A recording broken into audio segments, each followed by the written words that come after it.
Smiles happen for over 20 years. If you're not in the mood to chill out with a snowball, Sparky's funnel cakes and fried Oreos are a perfect Sparky-licious treat every time. Are you having an event, party, or fundraiser? Call Sparky's to come on site. Remember to follow Sparky's on Facebook or visit SparkySnowballs.com to see where they'll be next.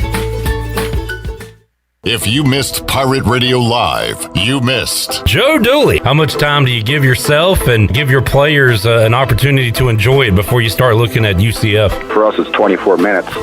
We've got quick turnaround. Obviously, we had to do some stuff for UCF yesterday. We'll practice for UCF today again, and then play tomorrow. These games come really quickly. We already had pre-scouted, obviously, Central Florida. We ended up watching Central Florida, South Florida that night. What you do is you take some of the things we did wrong against Memphis, try to clean those up on Sunday, and also give them a little preview of who we're playing in Central Florida on Tuesday. Pirate Radio Live, weekdays from 3 to 6, right here on Pirate Radio, the voice of the Pirate Nation. This is Pirate Radio, WGHB Farmville, 1250 and 92.7 FM Greenville, WDLX Washington, 930 and 104.1 FM Washington.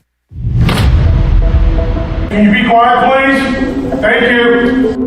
The following is an exclusive presentation of Pirate Radio, the voice of the Pirate Nation. Welcome to Pirate Radio Live. There's local politics, bud. I don't care about the weather. I can't control the weather. Don't want to talk about the weather. Do we not agree? Sustained effort and violence. It could be a total goat rodeo. Cool, neat story. Was that supposed to be funny? This is why nobody else can get on the Sug boat. You know what? We couldn't get on the Sug boat. It's a test. What's the point of kissing his ass if we can't get on the Sug boat? It's a test. Y'all are haters and non-believers. Sug. Now live from the Pirate Radio studios in the heart of the Pirate Nation, here is your host, Clip Brock. Hello and welcome to Pirate Radio Live here on a Tuesday. Hope you and yours are doing well. Welcome into the program. Clip Brock here. Got Shirley Rhodes, CJ Schaefer, Chandler Honeycutt here in the Pirate Radio studios, and a big show on tap on Pirate Radio 92.7 FM in Greenville, 104.1 in Washington. We're on 1250, 930.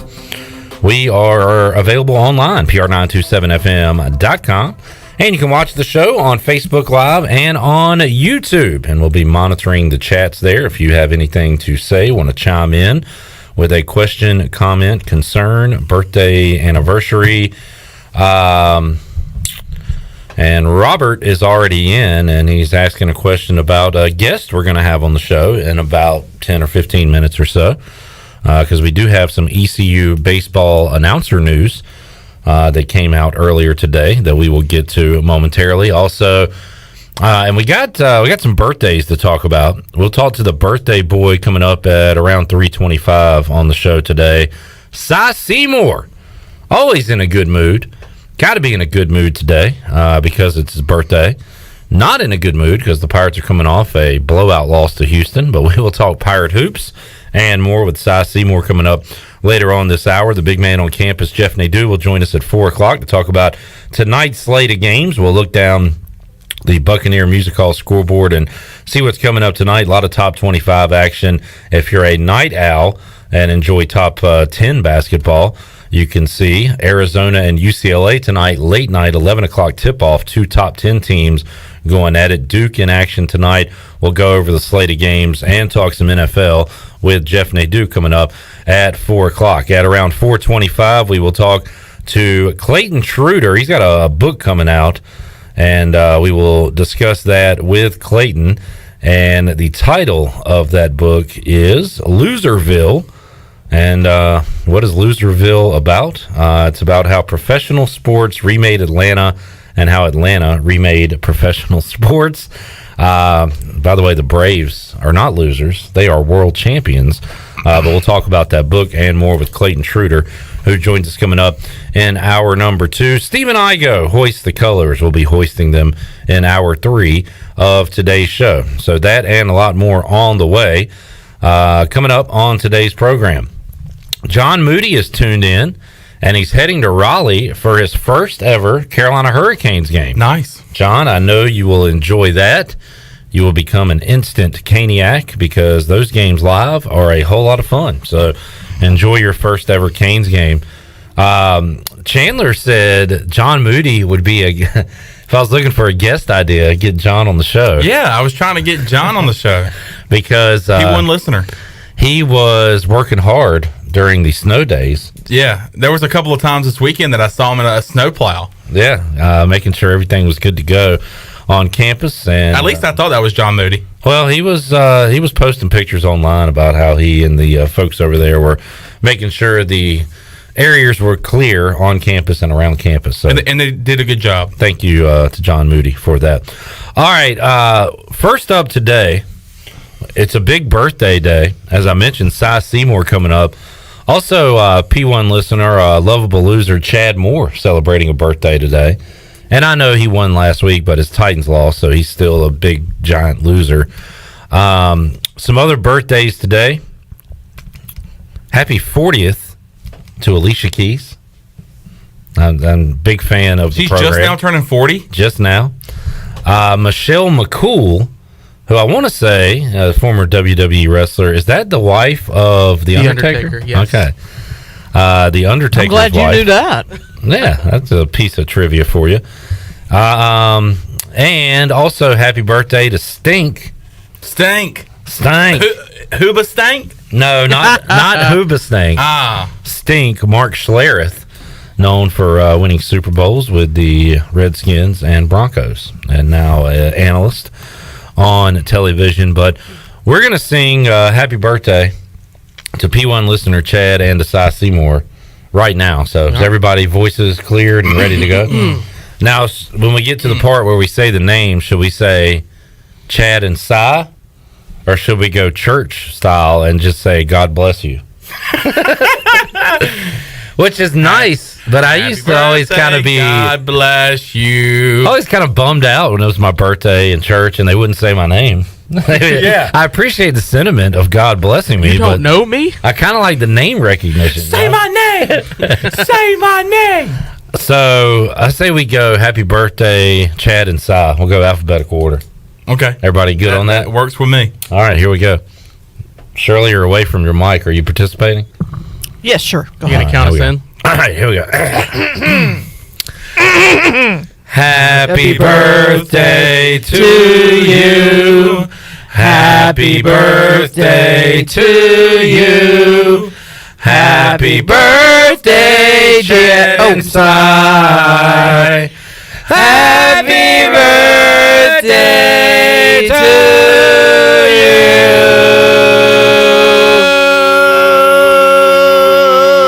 Yeah. That was electric.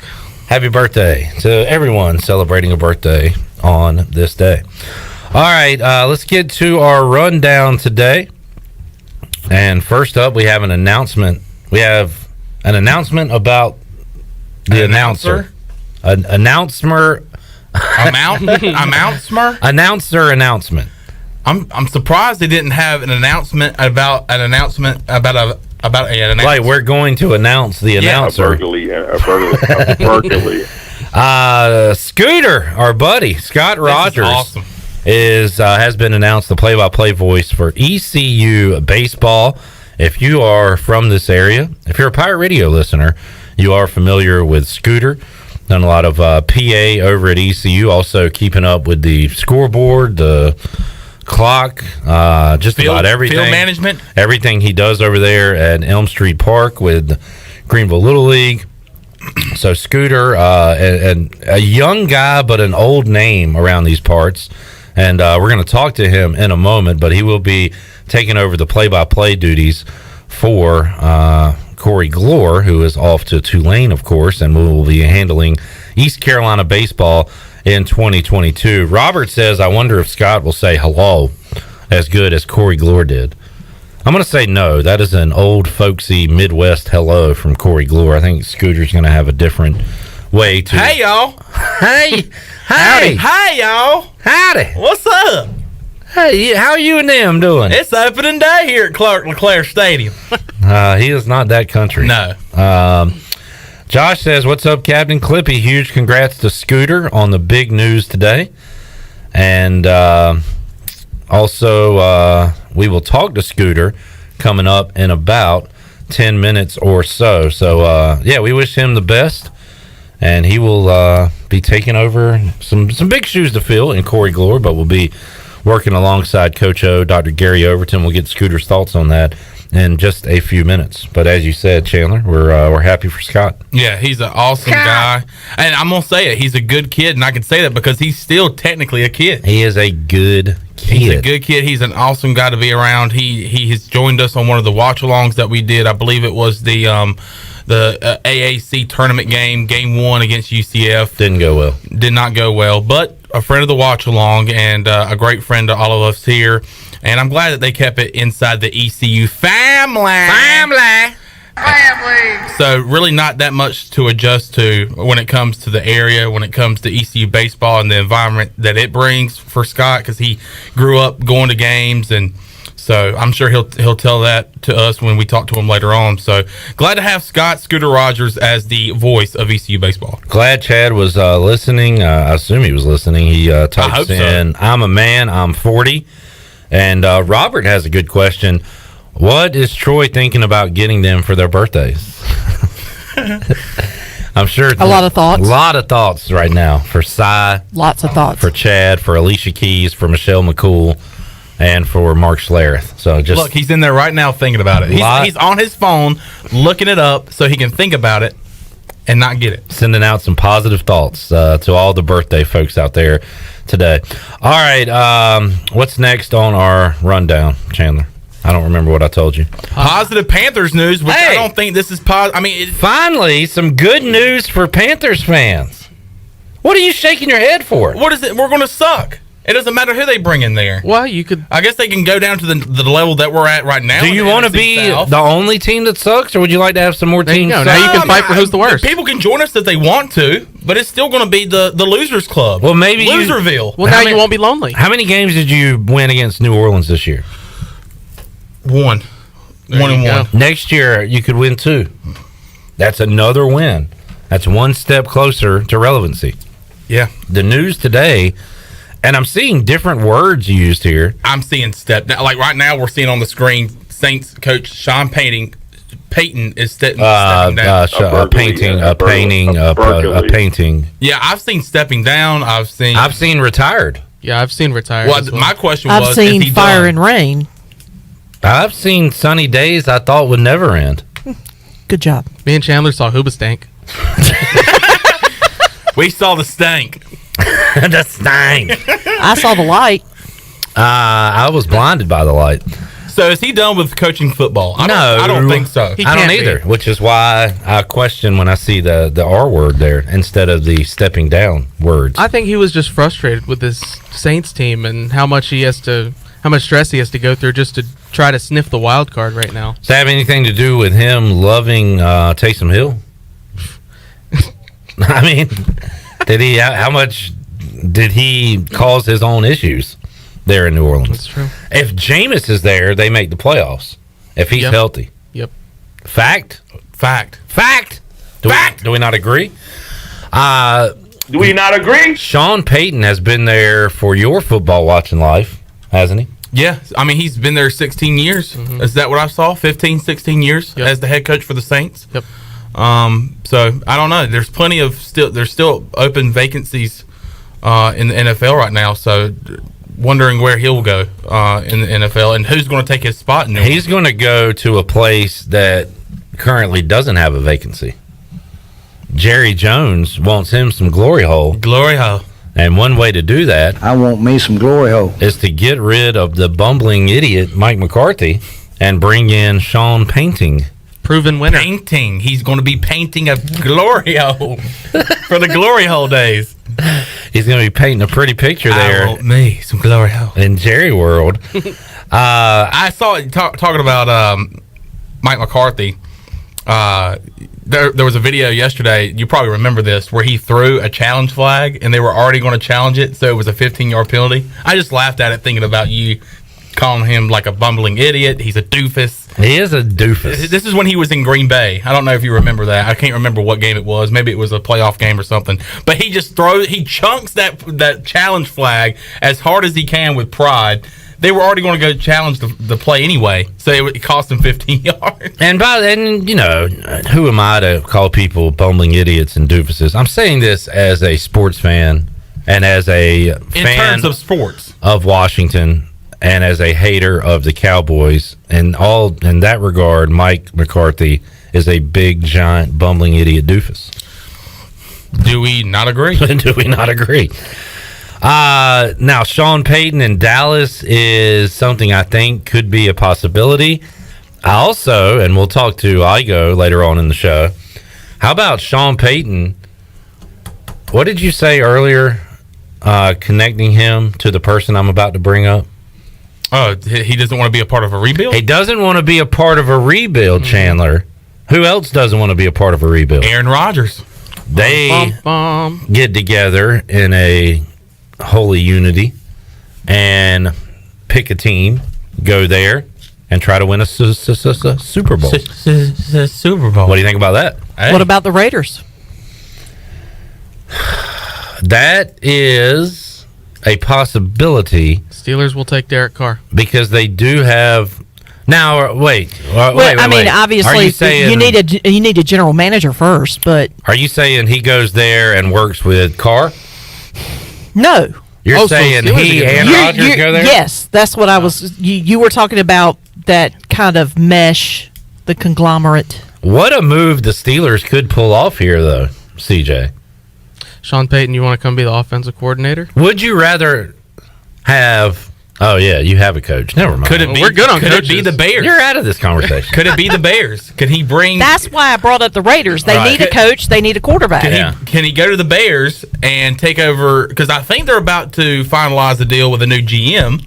He has the same name as the old GM. I know. Ryan Pace now to Ryan Pose? I think it's the same guy. They just switched around a few letters. I noticed that, too, when I saw the name. And he's like an assistant director of player personnel for the Chiefs, I believe. His name is Ryan Poles. So I'm pretty sure that's just Ryan Pace. You go from Ryan Pace to Ryan Poles. So Ryan Poles can bring in Sean Payton, can bring in... You really do call him Sean Payton, don't you? Yeah. It was a joke, but you really can't say Payton. No, it's a country thing. But anyway, you bring in Aaron Rodgers. Clip, you're not country. I guess not. I'll kiss your ass. If I ain't country, you can kiss my ass. But you can bring in Aaron Rodgers to mold Justin Fields. Oh, yeah. There's nothing more Aaron Rodgers loves more than to mold a young quarterback. He loves young quarterbacks, don't he? That's right down him and Brett Favre's alley. He learned from the best when it came to totally ignoring the other quarterbacks in the room. So what do the Saints do now? You've got no quarterback after last year, no head coach now. They're about to be $75 million over the cap. Ooh. What do you do now? Yeah, they are in some trouble, which is why this is good news for the Panthers. Yeah, it's great news. We have a partner in the bottom of the barrel. You've got several partners. The Falcons are down there. The Bucs run is coming to an end in 2024-ish. All of these old guys they've brought in on these contracts, they're about, if I'm the Panthers right now, I'm excited looking around the rest of the I'm starting to get excited right now.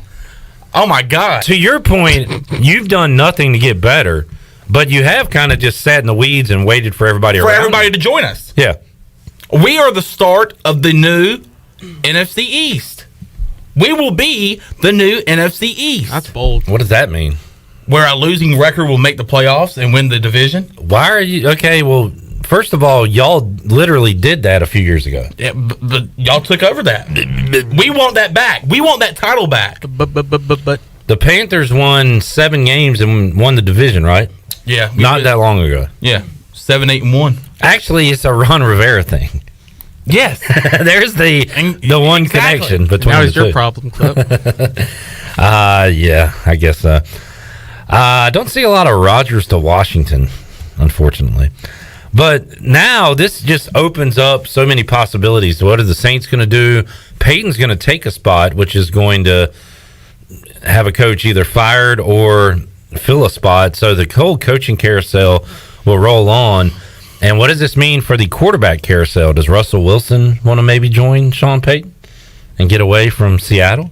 Again, the Aaron Rodgers possibility. So this was huge news today. And you're right, CJ. The Saints are a mess. That whole division is a mess outside of Brady, which again is coming to an end very, very soon. So there is the latest. Any other NFL news and notes? I think that's all we got for We did today. hit on one, which was Ryan Pace changing his name and being rehired as the GM for the Bears. I think he changed his race as well. He just got a complete makeover. Yeah. GM makeover, Bears edition. Pace the polls. There's old people in the Bears, like, they won't ownership. notice. They won't notice. They don't know. They have no idea.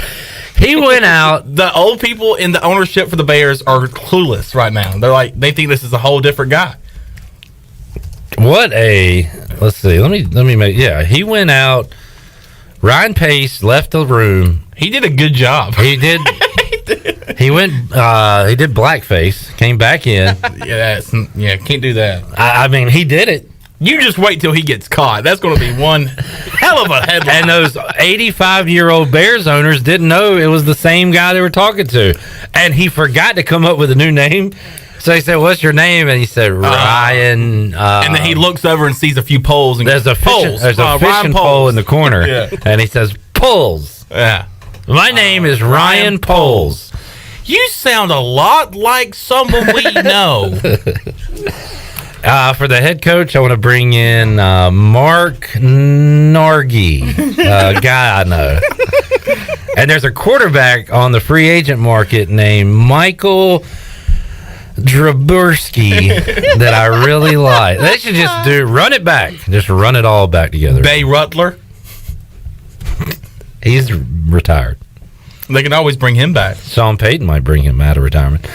All right, so there's that. The Canes in action tonight. John Moody will be present. Hornets play tonight on the Buccaneer Music Hall scoreboard presented by Da Buck. Da Buck. What'd you say? This is leg one of a back-to-back? Yep, tonight and tomorrow night.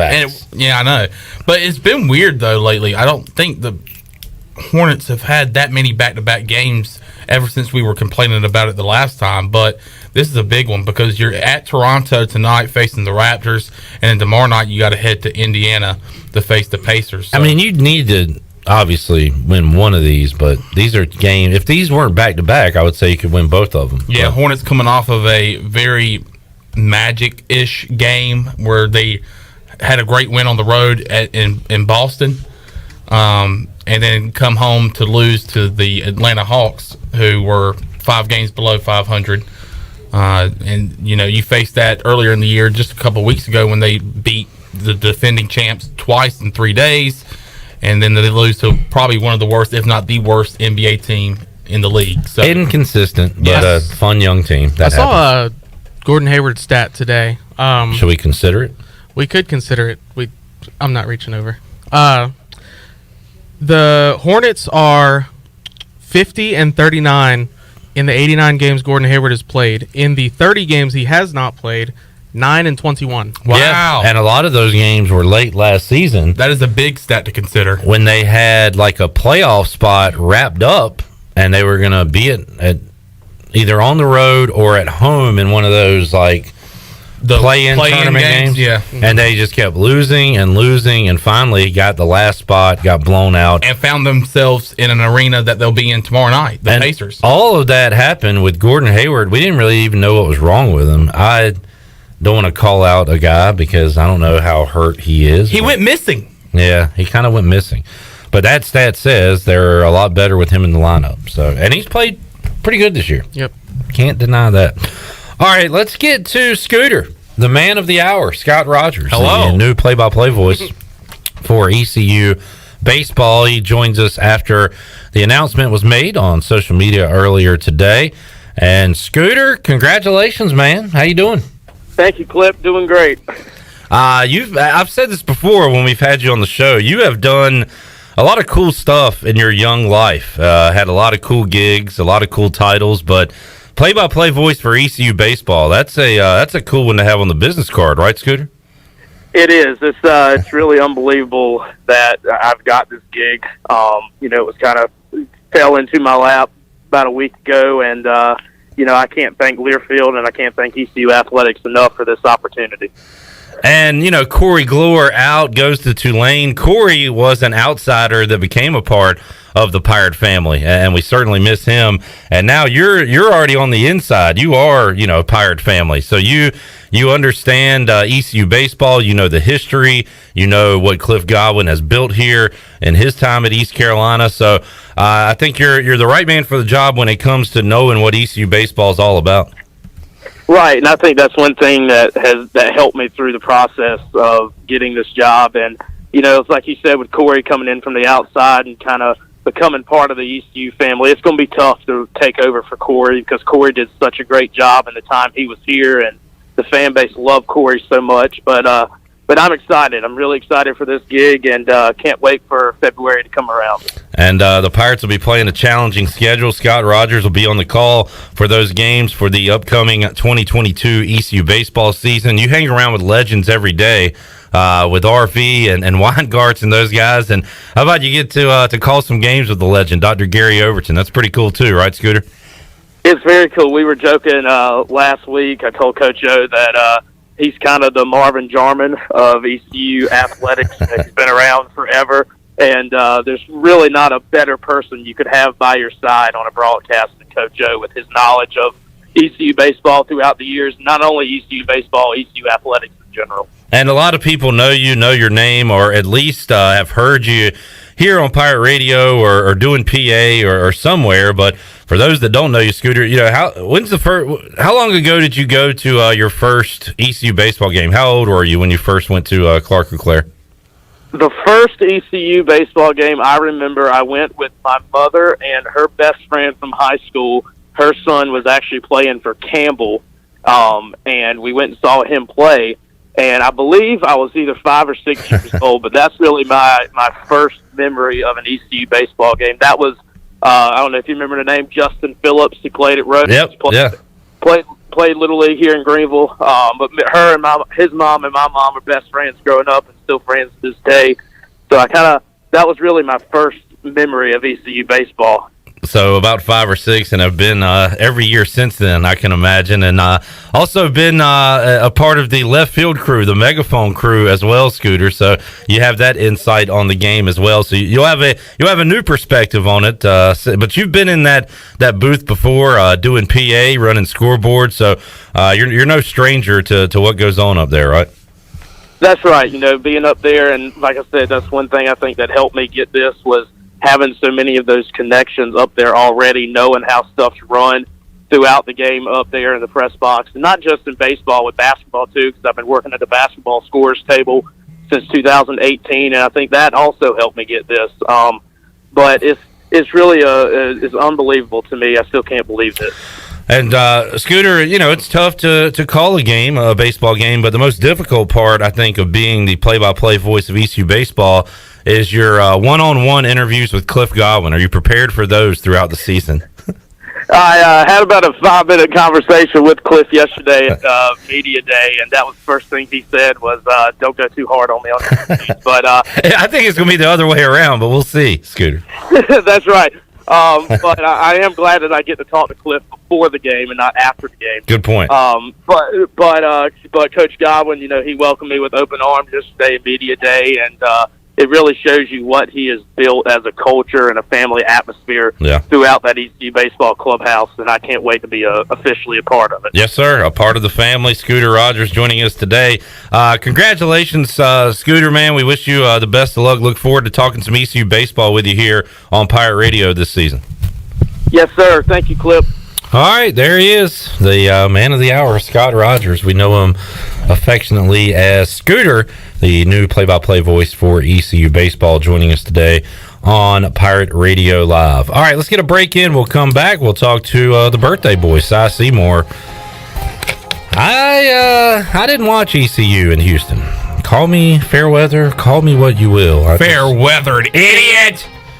I just had no interest. Fair-weather idiot! All right. I didn't actually mean call me that. I was just saying you could, hypothetically. I'm a dork. I had no interest in watching that one when it got away from the Pirates the other day.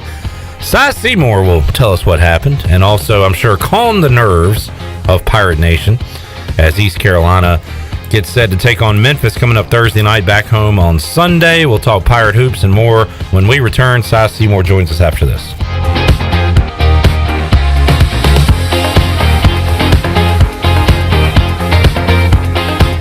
In a world of fake profiles, fake tans, and fake flavors, naturally flavored Michelob Ultra Organic Seltzer strives for realness.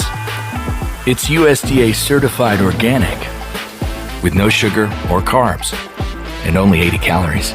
So the only thing touching your taste buds is organic, refreshing, and delicious.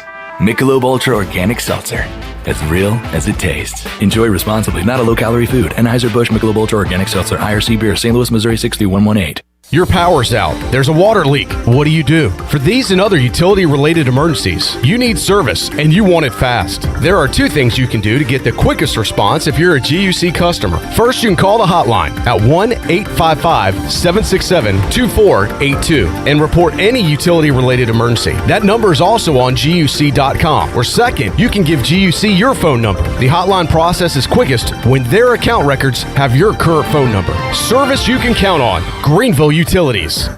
It's a new year and we have some exciting news at Angel Oak Home Loans. This is Talbot Green and I would like to introduce you to the newest member of our team, Braxton Green. I've known Braxton his entire life because he's my nephew. He is also a recent ECU graduate and has lived in Eastern North Carolina his entire life. This is Braxton Green and I'm looking forward to working with you with your next home loan or refinance. Give us a call at Angel Oak Home Loans today at 751-2060. NMLS 1719250 and 685842. Equal housing lender. Chico's Mexican Restaurant is where the fiesta never ends. Grab your amigos and head to Chico's every Wednesday for shrimp tacos for only $9.99. Plus Wednesdays means all Mexican imports for only $2.75. Thursdays, enjoy your favorite beef, chicken, or vegetable fajitas for only $9.99. For Mexican food and fun, it's got to be Chico's in downtown Greenville and now available through DoorDash, featuring a half gallon of the famous margarita mix to go for only $9.99. Chico's, where the fiesta never ends. Hey Pirate Nation, this is Matt Driscoll. Please join us at A.J. Fletcher Music Hall or live stream on February 17th at 7:30 p.m. when Durward Ensemble will be on the campus of East Carolina University presenting works from our upcoming album, Prophetic Revolutions, and a world premiere by ECU alumna and Miss America 2019, Nia Franklin. If you would like to learn more or support our group, go to our website, durwardmusic.com. We look forward to seeing you Thursday, February 17th. If you like the look, if you like the style, you'll love it for less at Bostic Sugg Furniture. We make it so easy to bring style and beauty to every room in your home. And today, get store-wide savings on brands you love with hundreds in stock and ready for you. Pamper yourself on a new Serta Arctic mattress and get 2 free Arctic pillows. Plus, 48 months special financing with no minimum purchase. Now at Bostic Sugg Furniture.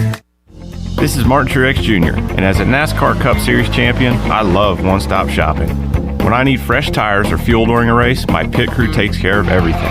Off the track, I have an Auto Owners Independent Agent. They handle all my insurance in one place: car, home, life, and business. Get your own pit crew and find a local agency with Auto Owners Insurance. This is Brian Smith with Town Insurance in Greenville. Call me today at 756-8300. Go Pirates! The convenience of Pitt Greenville Airport is waiting just outside your front door. Service is back, so you're connected to destinations worldwide through flights from American Airlines. Plan your next trip. Book your flights today at flypgv.com or aa.com. Avoid the long check-in lines and congestion at the big airports and fly local at PGV. Fast, convenient, and close to home, PGV has more American Airlines flights. Book today at aa.com. PGV, where the pirates fly. Pirate Radio. It's great to be on. This is an honor. You know, Pirate Radio is kind of a cult following around North Carolina, so I'm excited. The voice of the Pirate Nation.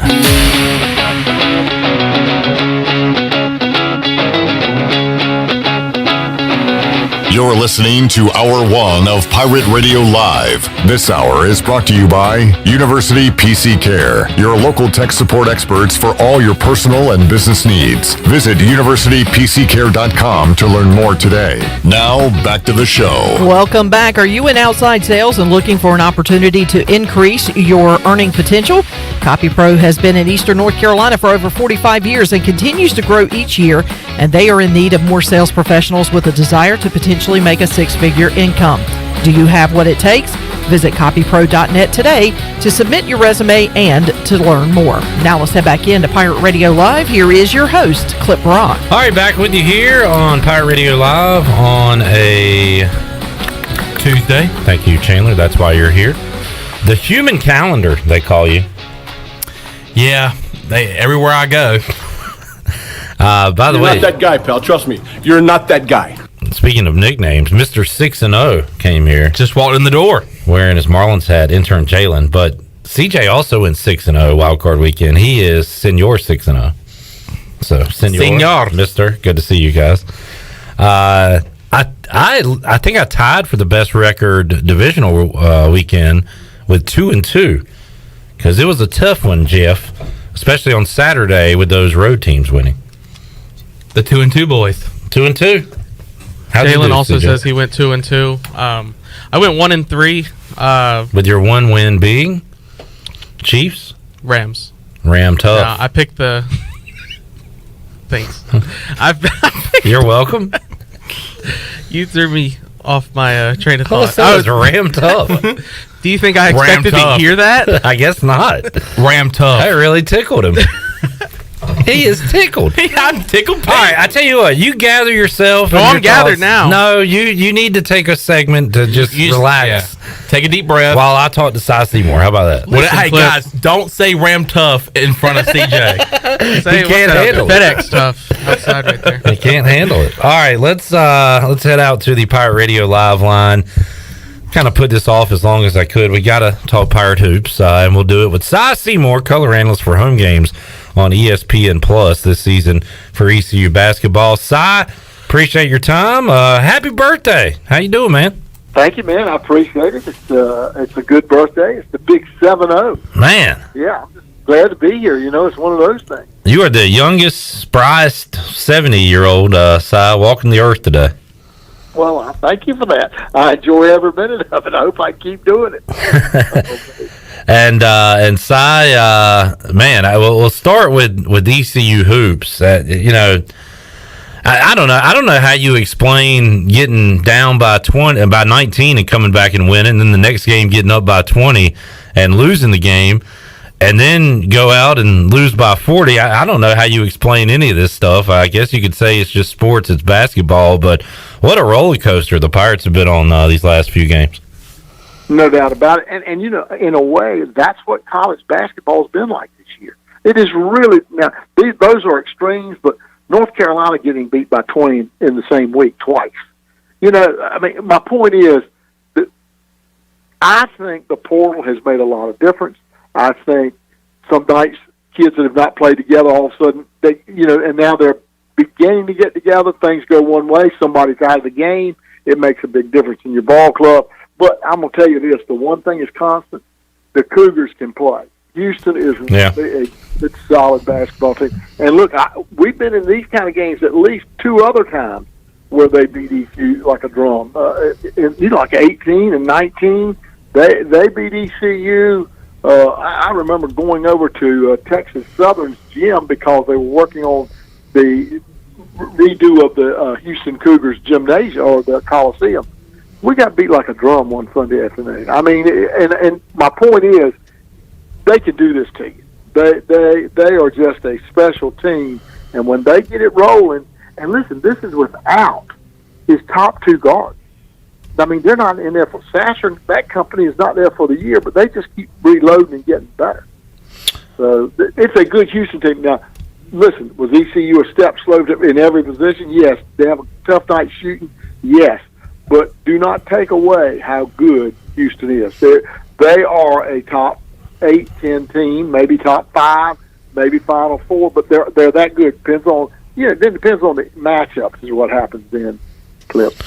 So, and when you see a score like that, especially coming off a game where you had penciled in as a win because you're up by 20 and you lose that lead to UCF, you worry from looking in from the outside that, you know, is this how you lose a team? Is this how you lose a season? Like everything downhill from here. Now, I don't think that's going to happen, Si, but kind of, you know, when you look at the outside looking in, you start to worry. I know you know him, Joe Dooley, and this team. You're probably not concerned about that, but how do you rally the troops after these last two results for ECU? You know, Clip, and every coach in the month of February wonders, can I keep them together? Right. If you're not undefeated and not winning every game, every coach says, this game is critical just to hold them together. And then if you lose that game, you have to highlight the points that are good to keep them together. That's in any program anywhere. Joe Dooley will not have any trouble keeping them together. It's because Joe's a worker and he knows how to coach them and get them ready. But can the kids stay focused enough to give you their best every night out? You certainly hope so. And these kids have played well. They ran into a buzzsaw at Houston, and I really think when you're talking about one possession.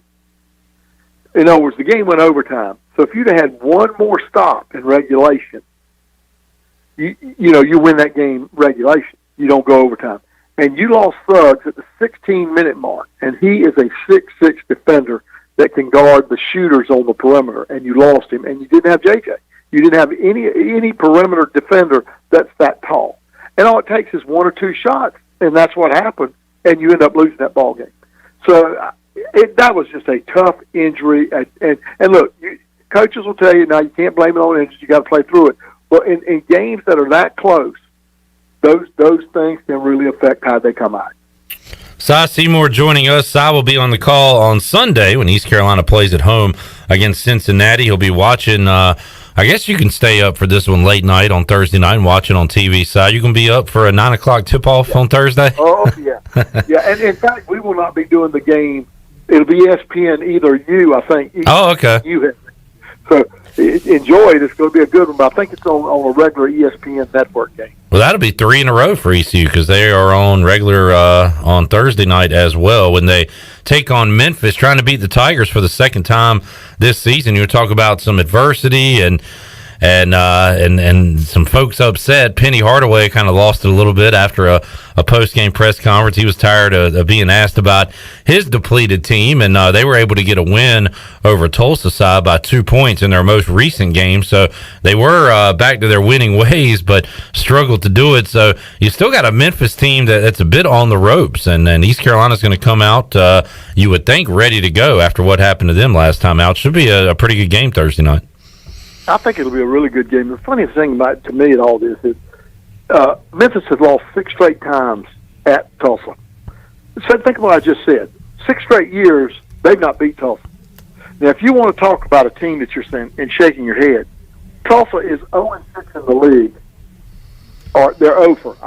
It may be. I think they're 0-6. But what I'm saying is that's a team that lost to Houston at the buzzer and then lost it. I mean, you're talking about a guy that's sitting there shaking his head, Frank Hayes at Tulsa, because his ball club is good, but he's lost. He's over in the conference. Yeah, you look at in other like NFL and stuff. You look at points for, points against. Their margin of defeat is probably inside of 5 points in the league, isn't it, Si? Oh yeah, I would think so. I mean, they just have a tremendous program, and I think that I believe they're 0-6, and what yeah, they're 0-4. And I'm just saying. Those are two teams that are always really good, and they can end up good. I'm not saying that, but can you hold them together to get there? That's going to be the question mark. And that's what I say about this league. When you're looking at those two schools who really have great basketball tradition and history, and they've not won a conference game yet, that is really hard. That's like what we're talking about, a different year. That's a different year. Si Seymour joining us on the Pirate Radio Live Line. Si, how about the new number 1 in the nation, Auburn? Bruce Pearl down there with the SEC, and we're seeing a bit of a renaissance in the SEC when it comes to basketball. Of course, Kentucky always good. But Tennessee, LSU in the top 25, Alabama and Arkansas going into the year were top 25 teams, and they're on the outside looking in right now, but still pretty good basketball teams. Old Steve Roccaforte, Texas A&M, they're 4-2 in the league. The SEC side, I hadn't even mentioned Florida, a really good basketball conference top to bottom with Auburn at the top right now.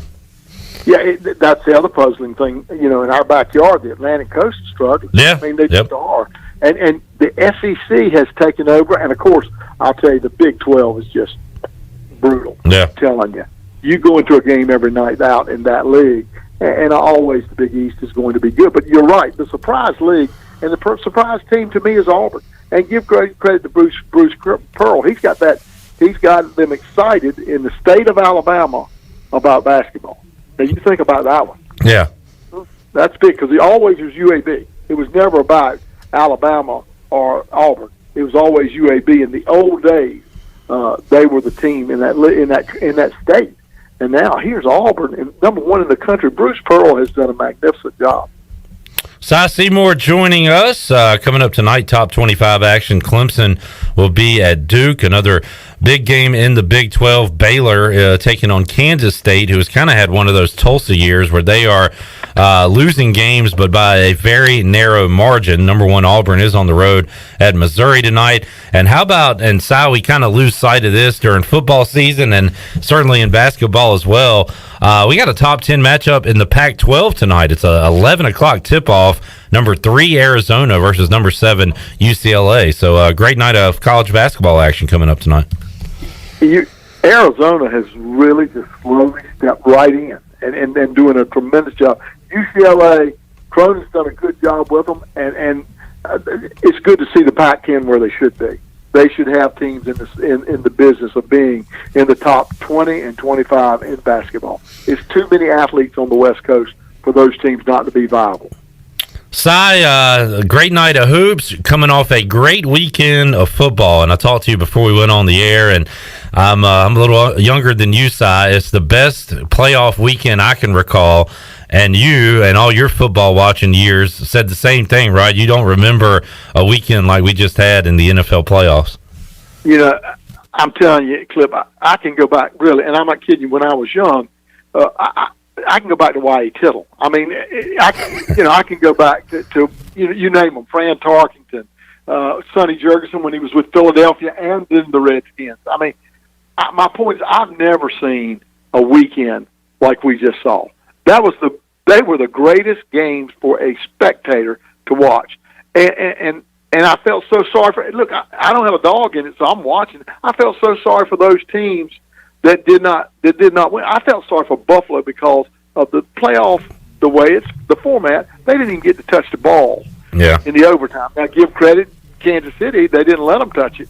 But for that quarterback who is unbelievable to not get a shot, it is unbelievable. But the games themselves, they were a treat. All these teams were a treat to watch.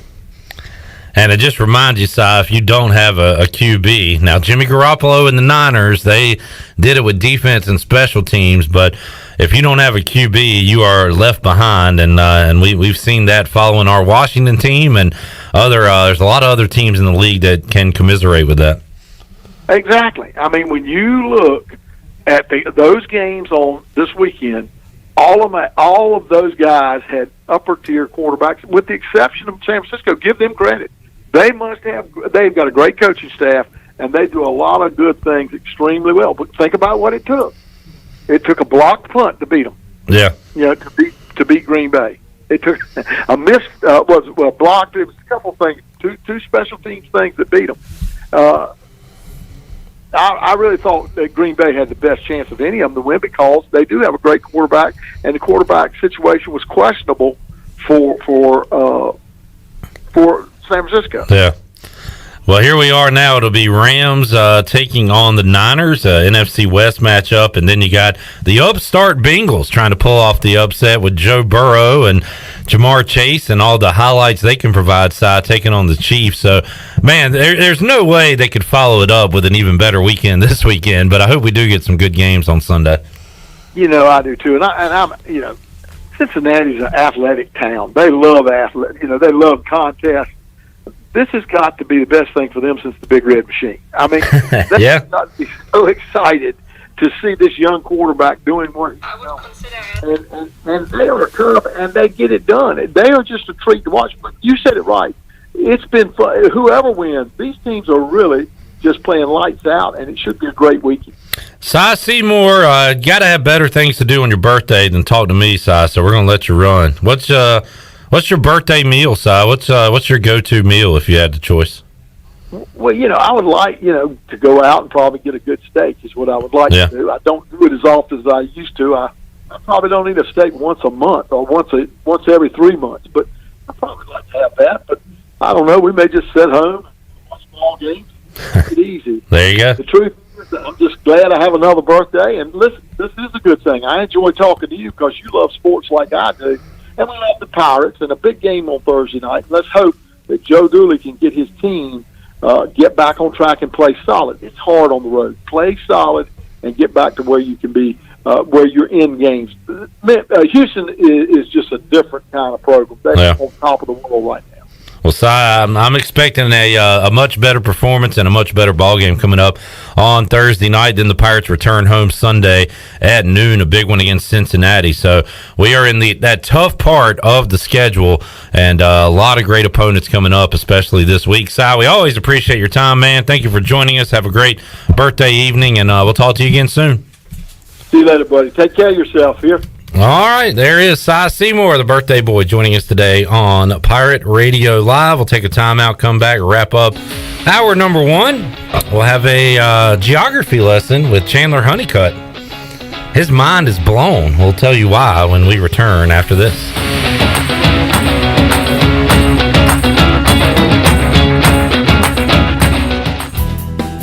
Uptown Greenville's newest dining experience is open and ready to serve you. The Sidebar, a Tex-Mex fusion restaurant, offers dinner and weekend brunch. Located at 707 Dickinson Avenue, right beside the DAP House, the Sidebar has indoor dining and patio seating for everyone to enjoy. For the latest information on reservations, menu items, and more, follow the Sidebar on Facebook or on Instagram at sidebar.greenville. Although innovative new resources such as digital media and social networks have grown in popularity, smart marketers recognize that printing is a mainstay. We live in an age of computer hacking, scams, and fly-by-night businesses, so it's reassuring to consumers when they receive printed marketing pieces. It exemplifies business confidence and conveys a high level of commitment. It also fosters trust, which leads to engagement and ultimately brand loyalty. When you're ready to grow your business, come to PIP, where business goes to grow. At Jimmy John's, we don't make sandwiches. We make the sandwich of sandwiches. We use fresh veggies because we don't hate salads. We just feel bad for them. We make our sandwiches exactly how you want because you're the one who's eating it. And we bake bread all day, every day because stale bread isn't bread. It's croutons. Sandwich history is written by the victors. Good thing we have legible handwriting. Jimmy John's, the sandwich of sandwiches. Order pickup or delivery on the app. For the latest from the world of golf, tune in every Saturday morning from 8 to 10 for the Golf Shop Radio Show. Hosts Mark Greenhelge and Matt Blanchard talk golf from tee to green and everything in between. If you like golf, you're gonna love Golf Shop Radio. Before you tee up, drop on in. Welcome to the Golf Shop. Great food, great atmosphere, and great service is Ottavola Market Cafe. Ottavola is simply a restaurant that focuses on that, being a great restaurant. There's something for everyone at Ottavola. The menu offers a variety of great choices like pastas, pizzas, sandwiches, soups, salads, and seasonal rotating selections. Lunch or dinner, Ottavola is always the right call. Call ahead and get Ottavola to go, or stop by the bar for a drink with friends. It's simple. Come and eat at Ottavola Market Cafe, Red Banks Road next to Food Lion, and OttavolaMarket.com. Ottavola, Pirates supporting pirates. Hey dads, it's back. Plan to join us for our 6th annual Daddy-Daughter Dance Friday, February 11th at Rock Springs. This event will be a fun night of games, music, photo keepsakes, raffle tickets, and of course, dancing. Best of all, 100% of the proceeds will go to Daughters for Dads, which supports local families affected by cancer. Sponsorship opportunities are also available. Purchase your tickets today by going to eventbrite.com and search for Daughters for Dads. We will see you Friday, February 11th at Rock Springs. If you love the food at Villa Verde, and hey, who doesn't? Now Villa Verde makes it even easier for you to order takeout. Tell us about it, Jay. If you go to myvillaverde.com, you can order online and we'll have it ready for you to go. Plus, you can pick it up at either one of our locations. No waiting in line to pay and no waiting at all. Just pick it up and go. With online ordering from myvillaverde.com or from our mobile app, plus even from our Facebook page. Villa Verde, with 2 Greenville locations to serve you. Villa Verde, a platform for good. Hey Pirate Nation, this is Scott Harris with RE/MAX Preferred Realty. I've been in Greenville over 25 years. I'm a proud graduate of ECU. If you're looking to buy or sell a home, then give me a call today and let me help make your real estate process fun and easy. I keep it simple and explain the process every step of the way. My goals are your goals. There are no long-term contracts, and you always deal with me from start to finish. The right home starts with the right agent. Call me, Scott Harris, at 347-1857. Go Pirates! Pirate Radio. We have a standard for the way you're going to play, and we're going to start making sure that we point out those that are meeting the standard, and everybody else has to rise to that. You have to. There is no choice. You have to rise to the standard, because the standard is what wins. The voice of the Pirate Nation.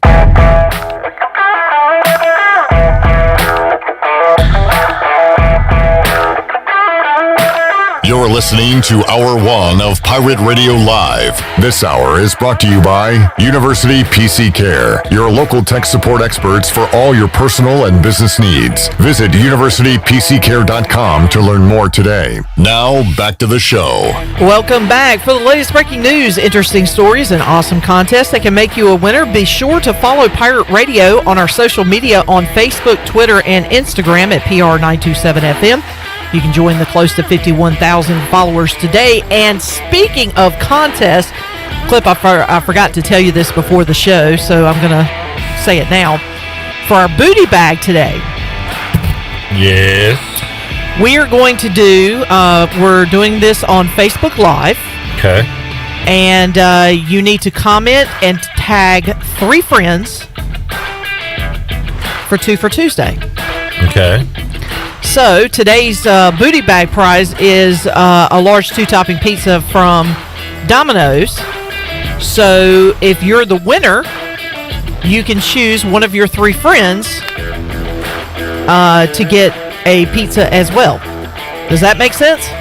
So I don't know if I have any idea what I just said. What do people need to do on Facebook Live? Comment. Okay. Comment and tag 3 friends. All right, so in the Facebook Live chat of today's show, yes, tag 3 friends. Get them to like the Pirate Radio page. And you will be entered into our drawing yes. in the 5 o'clock hour. Yes, that is correct. All right. You have your instructions. Yes. Facebook Live. Do it now. Right do it now. Do it now. All right. Chandler, you're an intelligent guy. I graduated from East Carolina University. I don't know anymore. I don't.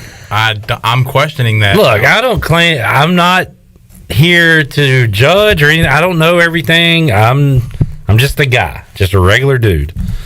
But the Hornets play the Raptors tonight, and a moment ago you said, "What time is that game?" Oh, they're in Toronto. What time is the game tonight? I was like, "What do you mean?" Well, and I thought, well, maybe, when the Orioles play the Blue Jays, sometimes it's at like 7:07 instead of 7:05 or whatever. But you were like, "No, I thought those games are usually at 9 or 10 o'clock." So I was like, "Where do you think Toronto is? Where do you think they're playing tonight?" So you looked at a map. You said, "Well, where's Toronto?" And I said, "It's like above New York." It's like, because I remember Buffalo Bills played a home game there a few years ago against Washington. And you looked at a map, and you are completely mind blown. Can't believe it. To learn where Toronto is. In fact, if you draw a straight line from Toronto and go down, You end up between like Raleigh and Greensboro. Yeah, I mean, I am absolutely mind blown. Would you like to be mind blown a second time with Canadian geography? I don't know if he can handle it. Oh God, please! Cliff, Just give it to me. Give it to me. You mentioned drawing straight lines down for geography. If you are standing in the city of Detroit, Michigan, and go south, you end up in Canada. Dun dun dun. That's insane. And this one's easy to see because it's like you get out of Detroit and you're in Canada. So like if you wanted to open Apple Maps or something, and everybody at home, open Apple Maps, go look at Detroit. Well, Chandler is looking at his map right now. In fact, CJ, a moment ago, he said, "You know, I need to look at my maps more." I might spend the rest of the day looking Does he have maps at home spread out? I haven't looked at a map in a long time. Yeah. And when I think of Toronto, Well, to be fair, Toronto has moved from west to east over the years. No, it hasn't. No, it has not. It used to be neighboring with Edmonton. Yeah, I'm gonna admit right now here on live radio that I thought Toronto was in a completely different place. Way west, I'm saying. I did not know that it was literally across the pond from New York, North Buffalo, Western New York. So yeah, I mean, this is insane to me.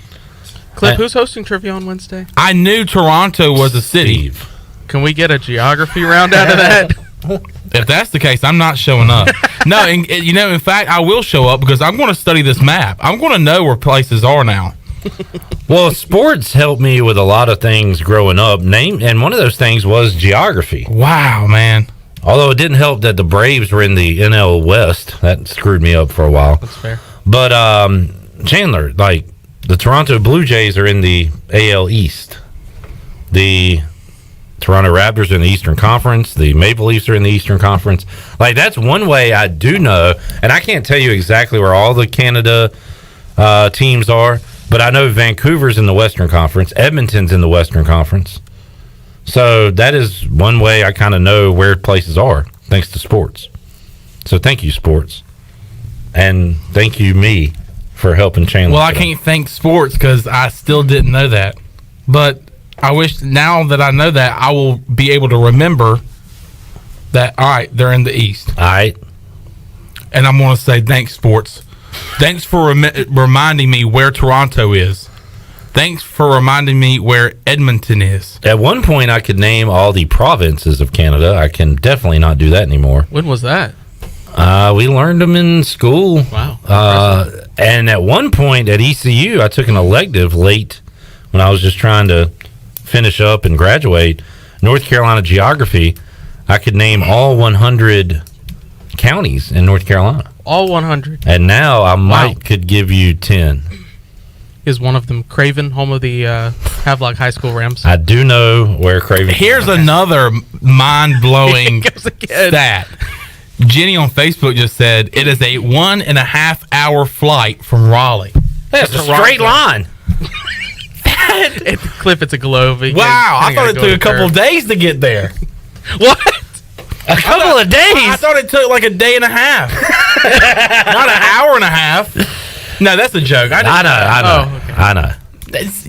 That was a joke. But what is not a joke is that I did not know where Toronto was located on the map. And you know what? You're not the only person out there that's tuned in right now that didn't know that. So we're doing a service. I hope so. I'm just like the Panthers. I hope there's people that kind of stoop down to my level. I'm talking about like kids in the car with their parents. Yeah. They didn't. But now they know. Yeah. So that's great. They're learning with You're me. welcome, world. I feel like Billy Madison. And I feel like Billy Madison right now.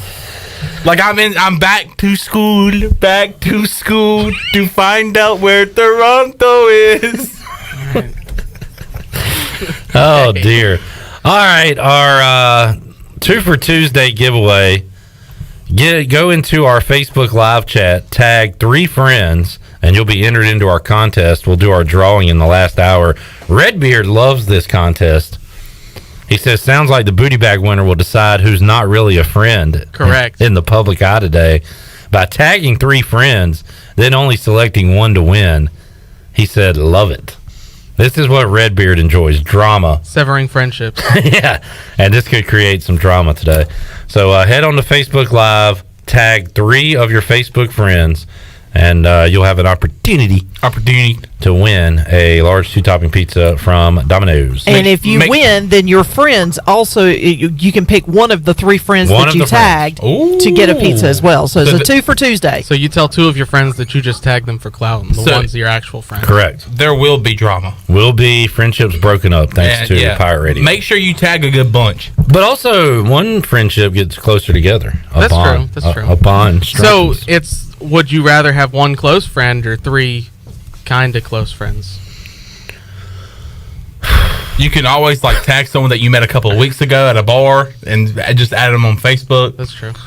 But you can add your brother or your sister into that group and just give it to them. I'm going to say 1 close friend. Okay. That you can always count on. You know what else you can count on? Ram Tough. Thanks, CJ. You're welcome. We'll take a time out, come back, and talk to the big man on campus, Jeff Nadu. He'll join us on the other side to talk about what's going on tonight in college basketball. We'll talk some NFL playoffs as well. More to go after this.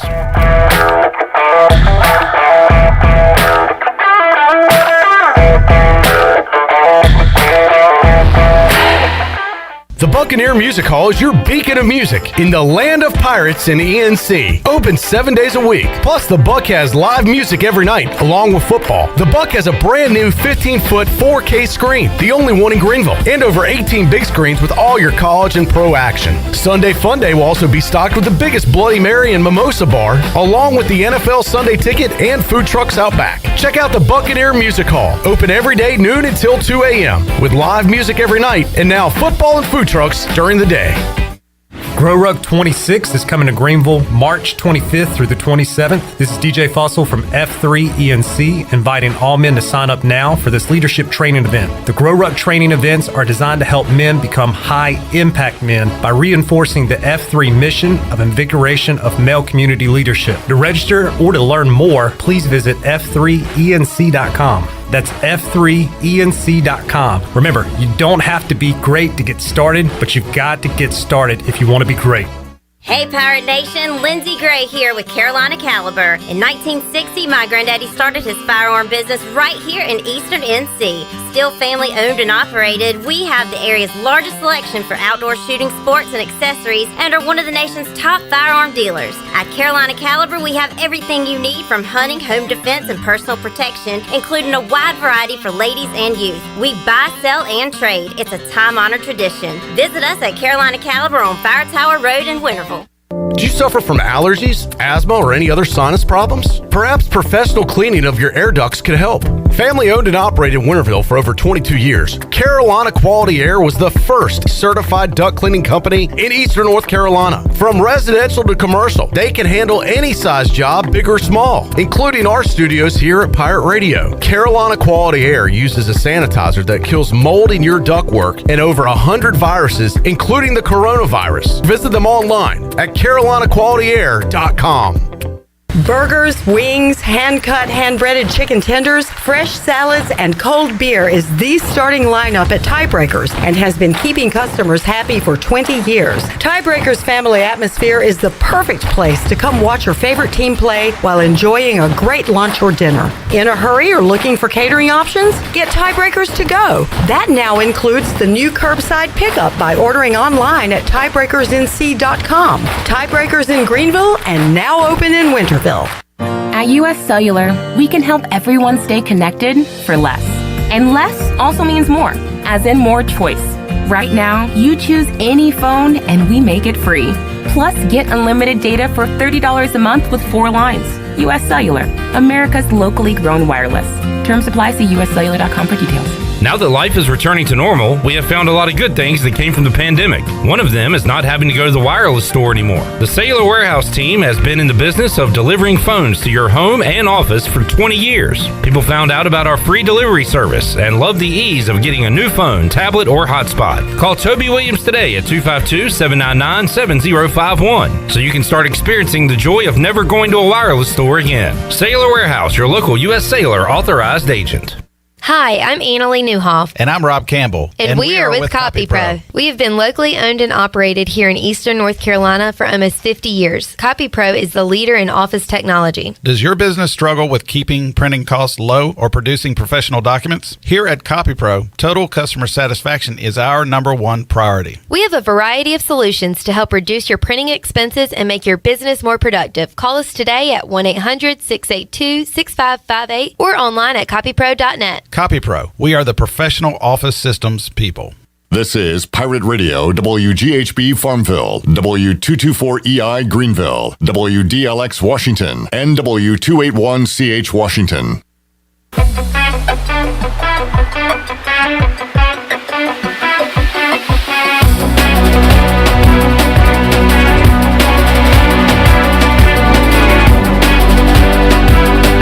You're listening to Hour 2 of Pirate Radio Live. Now, back to the show. Welcome back. Do you need custom t-shirts, apparel, or promotional items for your business, organization, or event? Well, keep it local and print it local with University Sportswear. Contact them today at universitysportswearenc.com, the official sportswear provider of Pirate Radio for 18 years. Now let's head back into PRL. Here's Clip Rock. Alrighty, back with you here on Pirate Radio Live, hour number 2. We will talk now to the BMOC, the big man on campus, Jeff Nadu. Good slate of college basketball games going on tonight. Also, plenty of football to talk about. Jeff, how you doing on this Tuesday, man? Pretty good. How are you, Cliff? Hey, doing good. Jeff, let's talk about the news of the day first. Sean Payton stepping down as Saints coach. He is doing a press conference as we speak, answering questions there down in New Orleans. And I guess we'll let's talk about his next move, Jeff. And we've ran over some scenarios that Jerry Jones fires Mike McCarthy and brings Sean Payton back to Dallas as their head coach. Maybe Sean Payton gets with Aaron Rodgers and they tag team and go somewhere that needs a coach and a QB. What do you think about? I haven't seen any odds. It's kind of fresh, so I don't know if there are odds out there on what Payton does next year or where he's coaching. But any thoughts when you heard that news today? I wasn't particularly surprised. According to people that I talk to that know the situation, I don't think Sean Payton's going to coach again. I think he's going to go to Fox and do announcer work. From what I understand, they're taxing him to be the next Troy Aikman replacement. From what I understand, Aikman is going to Amazon, and they're going to offer Sean Payton a job. As far as I've seen, interesting. I don't think he coaches anywhere. I think that we see him next in a broadcast booth. All right. Well, there you go. If you're betting on his next move, there's a play you can make on that. Jeff, we're coming off one of the greatest, if not the greatest, weekend of NFL playoff in history, and just fantastic games down to the wire. Sets up the championship Sunday coming up. You can hear the games if you're out and about right here on Pirate Radio. And we got some classic lines here. We got a 3 and we got a 7. The Rams are 3-point home favorites against San Francisco. The Chiefs 7-point favorites against the Bengals. That total a lot higher in the AFC than in the NFC. 54.5 for Chiefs Bengals. Niners Rams 46. All these teams know each other. They played in the regular season. They've already met, Jeff. So I don't know. What can you find to separate these teams here in the playoffs? You got any early leans for these games? Well, look, I think the thought early on was I have some interest in the Cincinnati Bengals. Look, I'll say this. I'm not particularly a huge fan of betting against the Chiefs. I mean, it just doesn't ever seem to work out. It's just so tough to stop. But this is a lot of points. I mean, you look at the Bengals on the road this year as dogs. I mean, 5-1 against the number. Joe Burrow's been good on the road in his career. So I really like kind of the makeup of this game. I think this is kind of one of those shootouts, and the early indications are sharp money is pumping this number up. You're not getting public coming in and betting this game on Monday and Tuesday. That's sharp money betting this game. When you see sharps betting totals up in the 50s, you have to have a lot of interest in thinking this is likely going to be a shootout. I've said before, and I'll say it again, the Chiefs' defense is not good. That was shown on Sunday. I think it's also clear that the Bengals are probably a defense that's going to break against an offense quite like the Mahomes-led Chiefs. So for me, I think I agree with the number. I got to tell you, I don't play a lot of teasers. It's not my thing, but I think teasing the Bengals up and teasing, the over down could make some sense. I think there's a lot of advantage with NFL playoff teasers. I mean, at the end of the day, these lines are very good. You think about it, you tease the Bengals up to, let's say, 13 and a half. You get this total down to, let's say, 47 and a half. I have some real interest in that. On the other side, Jeff, we've talked about the Rams quite a bit. I got a play on them as a future. You said going into the playoffs, the Rams look like the best team in the NFL on paper. And look at what they've done so far in the playoffs. Now, they did let it slip away, but were able to get the win. Some big plays from Stafford to Cup down the stretch. And now they can sit at home the rest of this thing. They're at home for the NFC Championship. If they win, they're at home for the Super Bowl. Do you still feel strongly and good about the Rams as they head into this game against the 49ers? Yeah, that's probably one of the reasons I'm not going to probably play this game. I might just bet props. I have the Rams at 15-1 to win the Super Bowl. I also have the Bengals, for that matter, at 40-1. So I'd love a Bengals win, and I'm flipping in the Super Bowl with two futures, and I don't have to bet anything. But I think it's a tough game. I think the Rams are the best team in the NFL. I've said that for a while. Stafford, I thought, was incredible last weekend. I was a little disgusted with the defense, but they were without some players. Tom Brady seems to be magic anytime the playoffs come around, so I'm not exactly sickened by it. I think defensively they're still pretty good, and they get to the quarterback. Von Miller was terrific, really the difference in the game for the Rams. But there's something magical about the Niners clip in the playoffs. Yeah, Kyle Shanahan's been a terrific dog coach. Jimmy Garoppolo's been terrific. You look at Garoppolo and Shanahan as road underdogs, 11-3 against the spread. That's pretty incredible. I get a feeling this is a close one. I think the Rams win at home, but wouldn't surprise me if it's a 24-21 type of game. Jeff Nadu joining us. Jeff, speaking of odds, I get these emails all the time. This one from sportsbetting.ag, and it's got Aaron Rodgers odds on where he starts in week 1, and I'll just reel off some of the teams, and then we'll get your thoughts on it. Aaron Rodgers' team in week 1, the favorite, according to this, is the Denver Broncos at plus 250, followed by the Steelers 350, Dolphins 450, Eagles plus 550, and then Browns, Raiders, Jets, and then a number of other teams.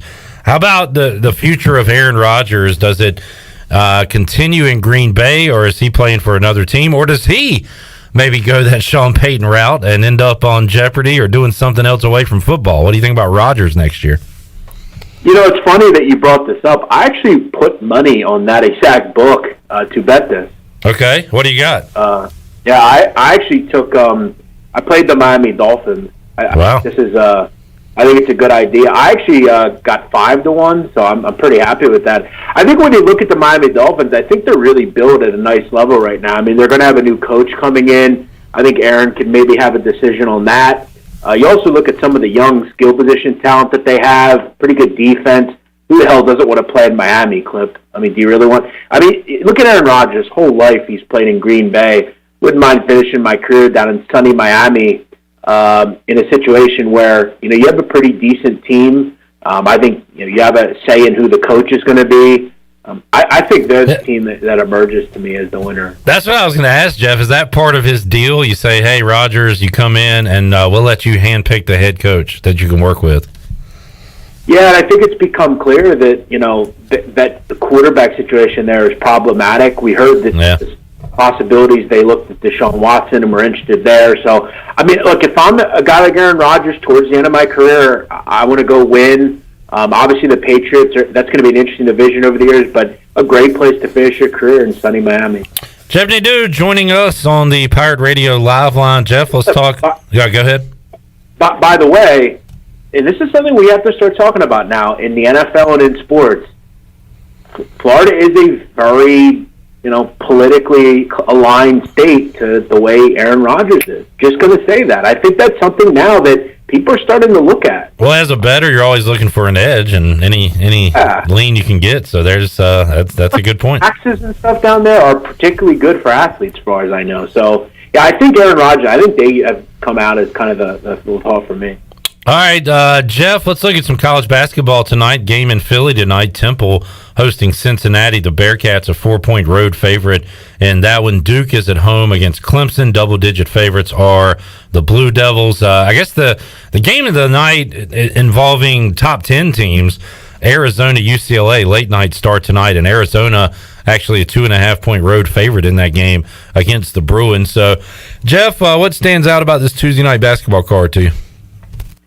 Well, yeah, I think that late night game's terrific. Out at L.A., Paulie, 11 o'clock Eastern. I'll be dialed into that. I actually played UCLA plus 3.5. I think at 2.5, it's a good play as well. This game has a striking resemblance to the same game that Arizona had a couple of weeks ago, where they went on the road after rolling, hadn't lost the game.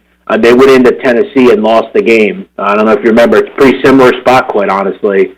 Now you get a conference opponent who, you know, from as much as UCLA's been really good, we haven't heard much about them. I think offensively they present some matchups to Arizona that are problematic. I think Tiger Campbell will eat the guards for Arizona for lunch. I think not having Tubulis in the lineup for Arizona is a big loss if he doesn't play.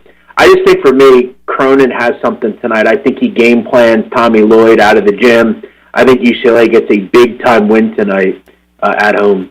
Mick Cronin making the move from Cincinnati to UCLA. Looks like that's worked out pretty well for him. The grass isn't always greener, Jeff. This is a hindsight is 2020, but I just saw this on Twitter. Wanted to just mention it to you, bring it up with you.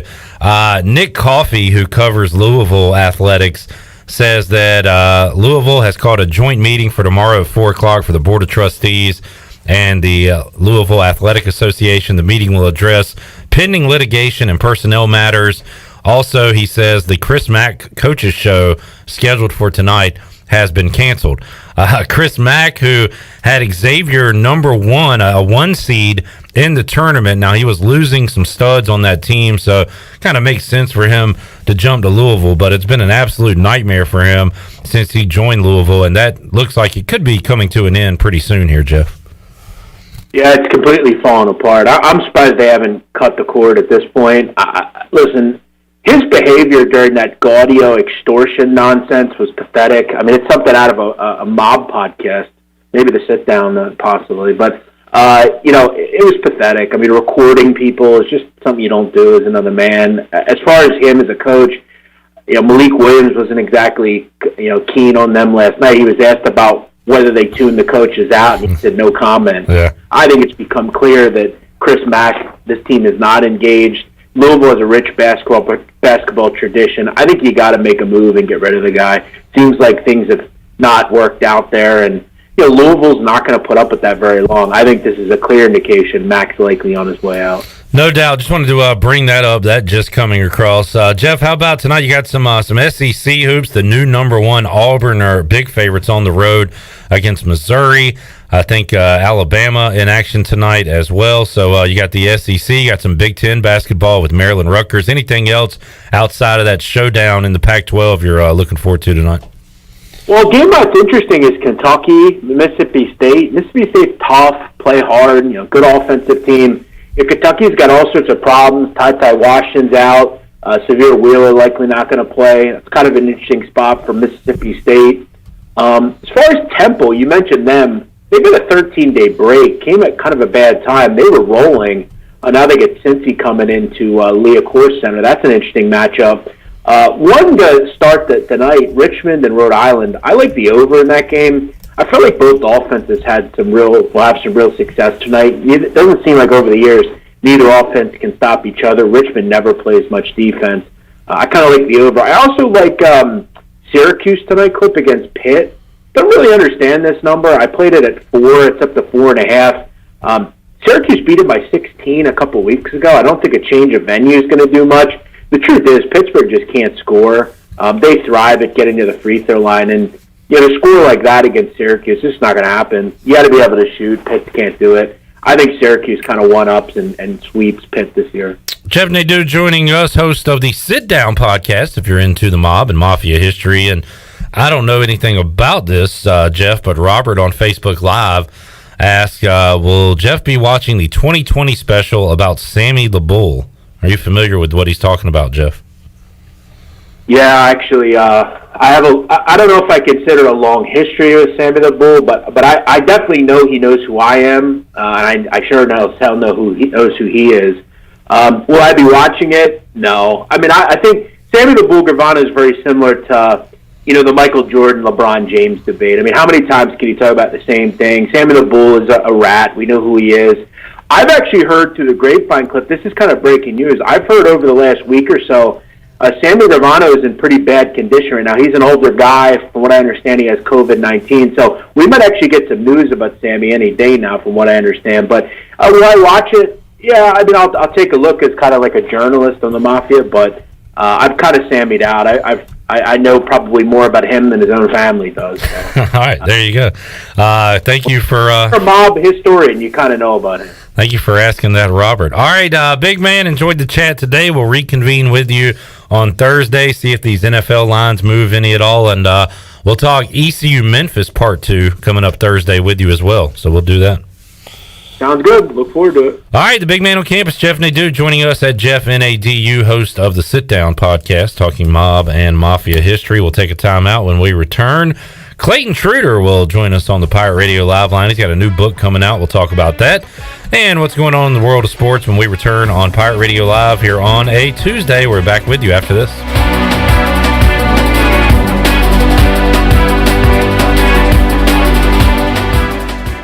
Hey Pirate Nation, this is Tom Brown from Brown & Wood Cadillac. We've been serving the Pirate Nation in Eastern North Carolina for 83 years. We have 4 brands, 3 generations, 2 showrooms, and 1 goal to make sure you leave a happy customer. This month at Brown & Wood, get an all-new 2022 Cadillac CT5 and save up to $1,500 off. As always, Brown & Wood is the home of the lifetime powertrain warranty. We're located on Greenville Boulevard next to the Convention Center, or shop us online at brownandwoodauto.com.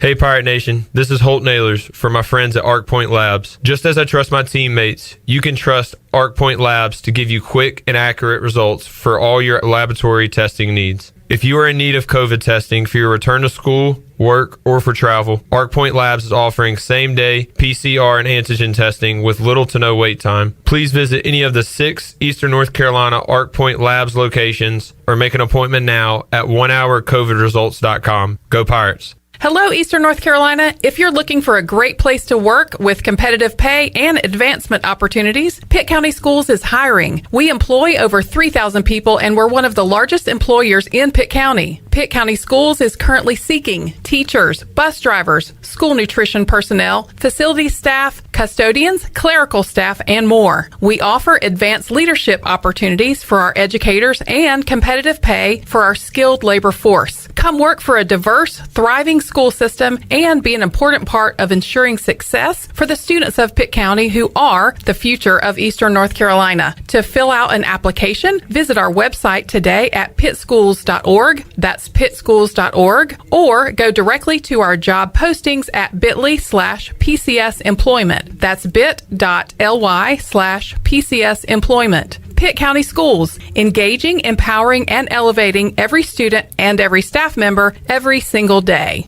When a storm hits, you can count on Greenville Utilities. They put their emergency storm plan into action to restore power as quickly and safely as possible. If you experience an outage, call them toll-free at 1-855-767-2482. The automated hotline can handle a large number of calls at once, virtually eliminating busy signals, so help can be on the way as fast as possible. Remember, GUC's emergency hotline number is 1-855-767-2482.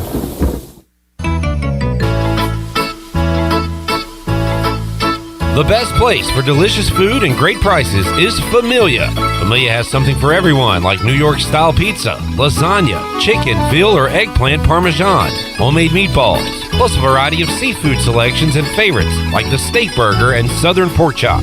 If you need food to go, Familia's drive-thru window is open and ready for all takeout orders. Familia, Fire Tower Road near Pitt Community College, and FamiliaNC.com. East Coast Grading and Utilities is your source for clearing, hauling dirt, and concrete work. East Coast Grading and Utilities handles all sewer and water issues as well. I'm David Vaughn. Whether putting in a new subdivision or helping you with any and all of your drainage problems, I can get the job done. Call me at 531-7494. No job is too big or too small. East Coast Grading and Utilities. Friends helping friends. 531-7494 for East Coast grading and utilities.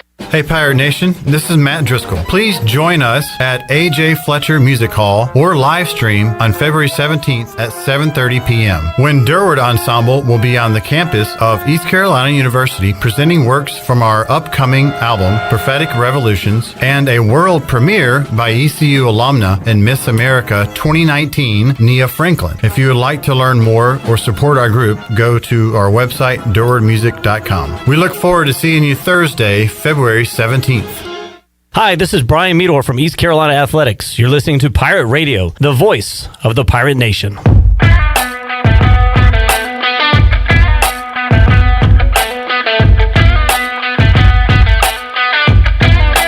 You're listening to Hour 2 of Pirate Radio Live. Now, back to the show.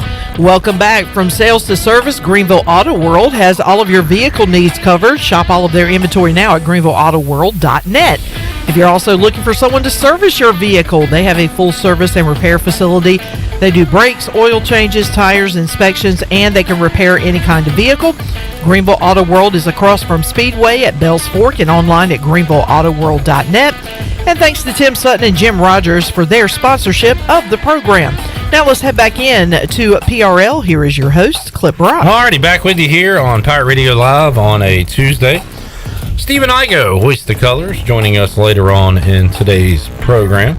We'll talk Pirate football, Pirate hoops, Pirate baseball, and get Igoe's thoughts on the NFL playoffs and what his Broncos are going to do at head coach and QB moving forward.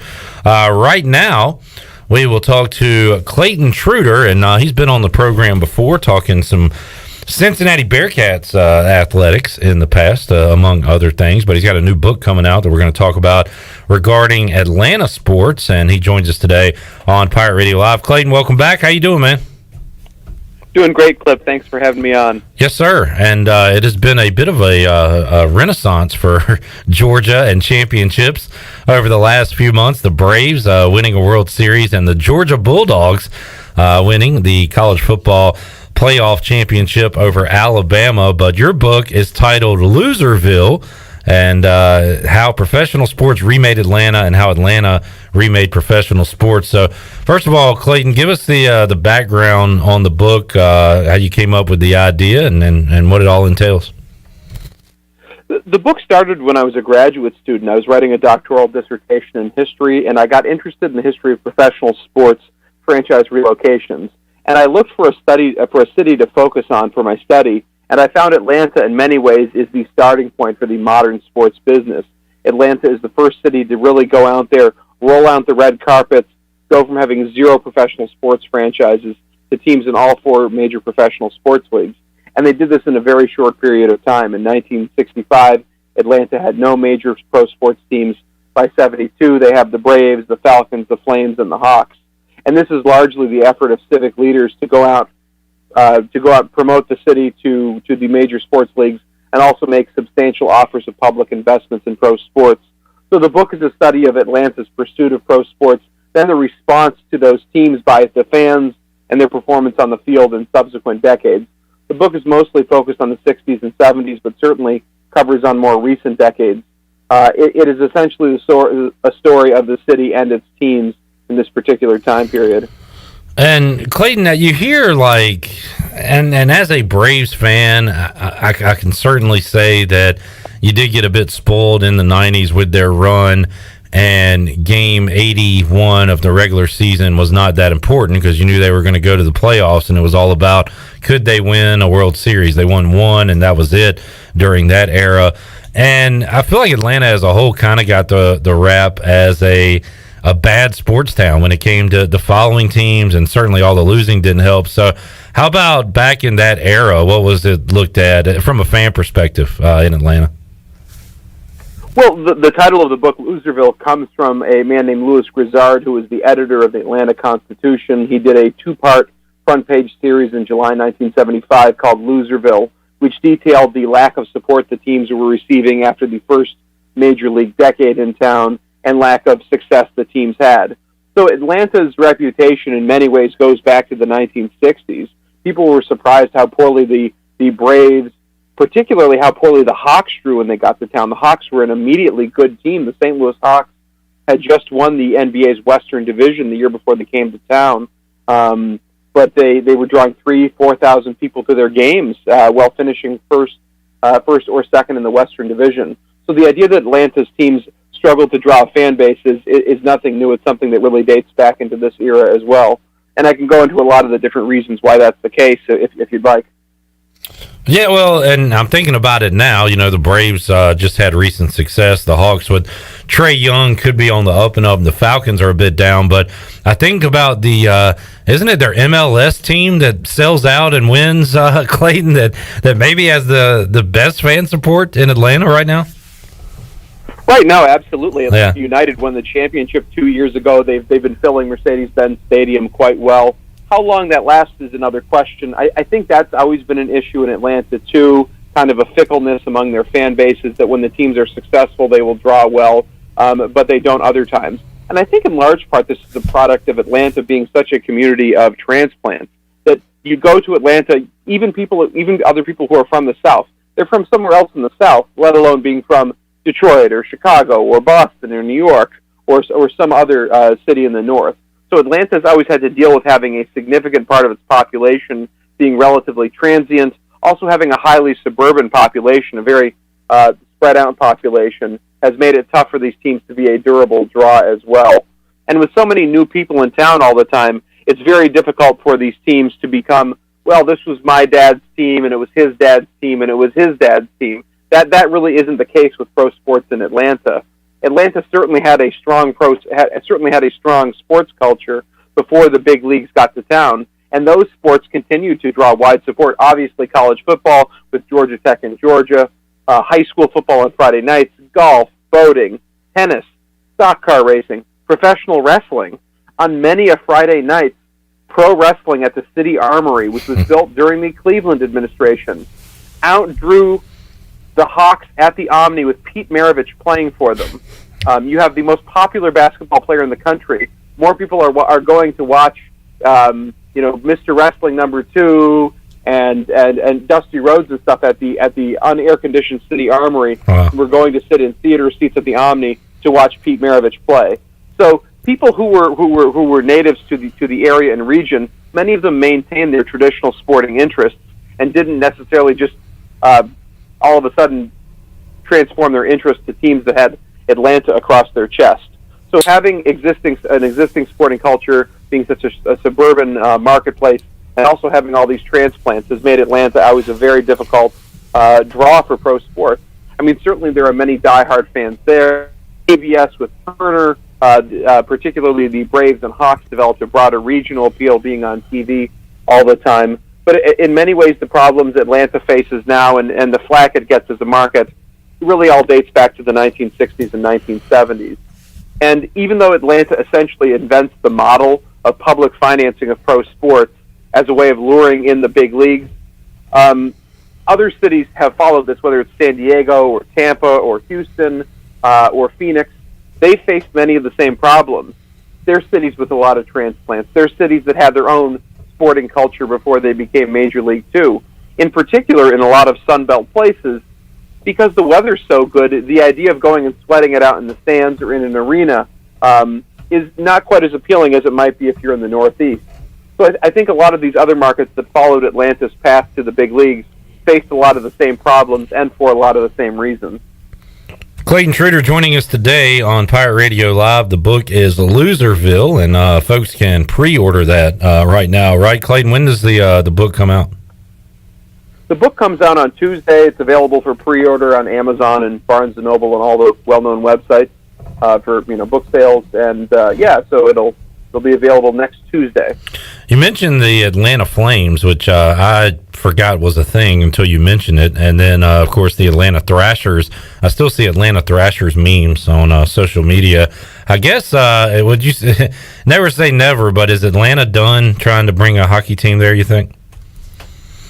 Well, on my Twitter, there are certainly people who want to. I have a lot of followers who are people who were Thrashers fans, who were Flame fans, who were part of a relatively small but diehard base that these teams had.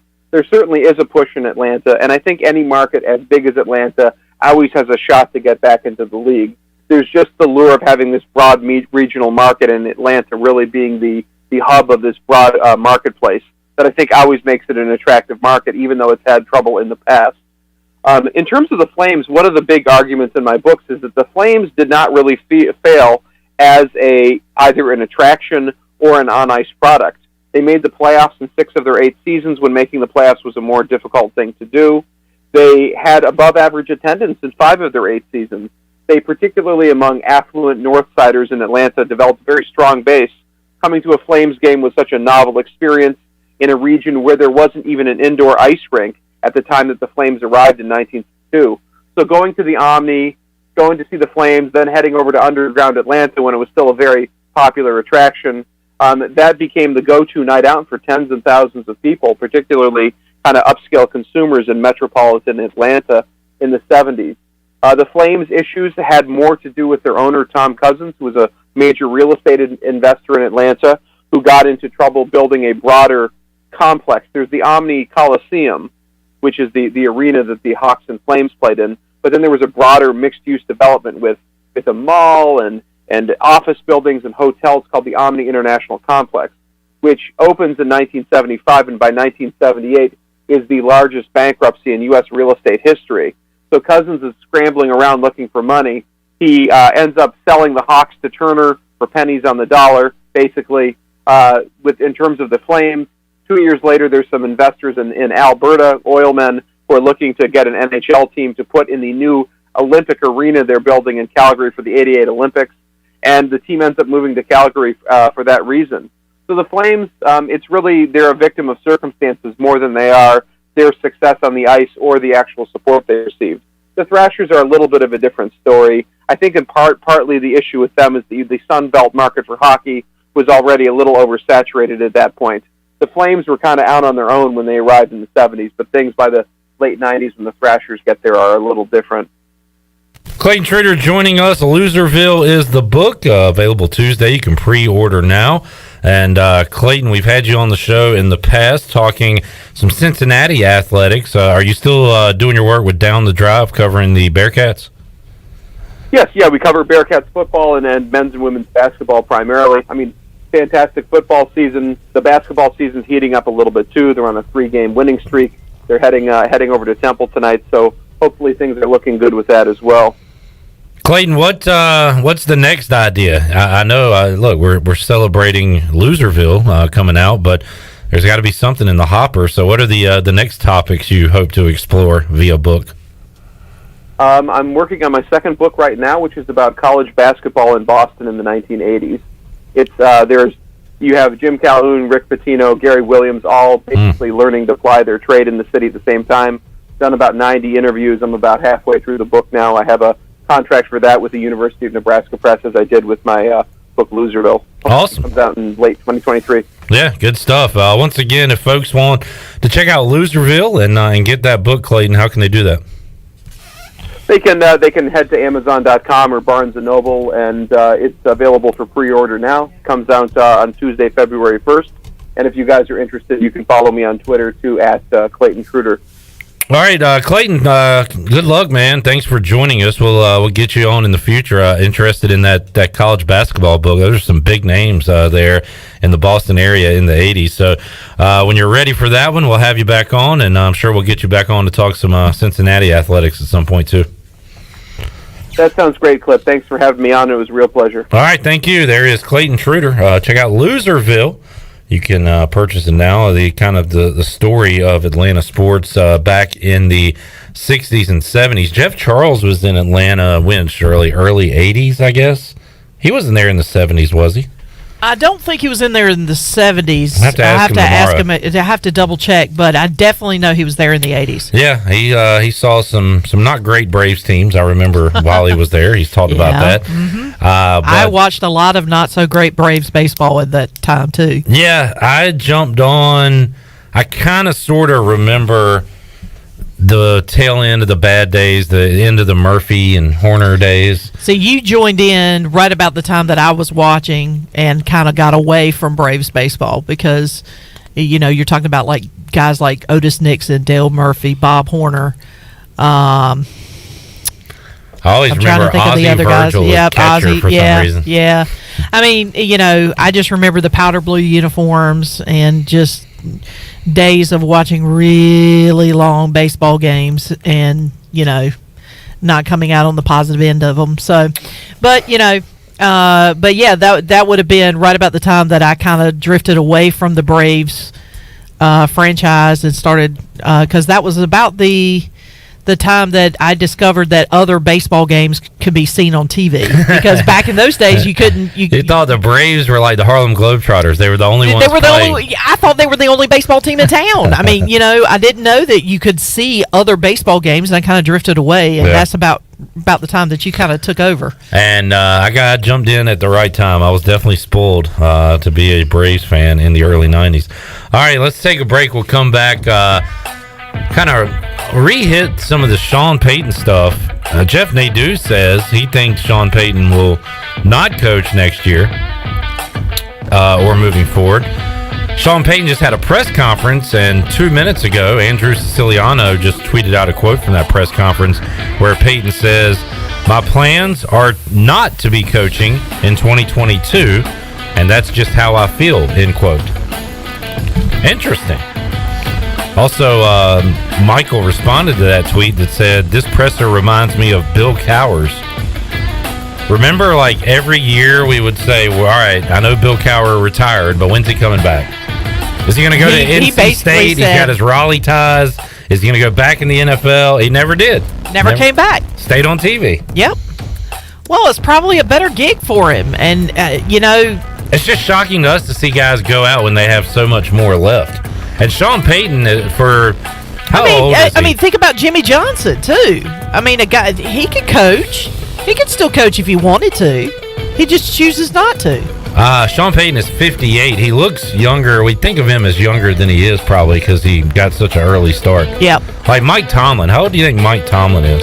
He's probably around 50. I would think he's about close. Yeah, I think he's 54. He is 49. Shut up. He's 49? 49.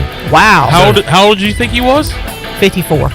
He's still young. Yeah. But he's relatively young. I mean, but yeah, you're right. I mean, Tomlin's been around for a very long time. All right, we'll take a break. Come back. More to go. Pirate Radio Live. Back with you after this.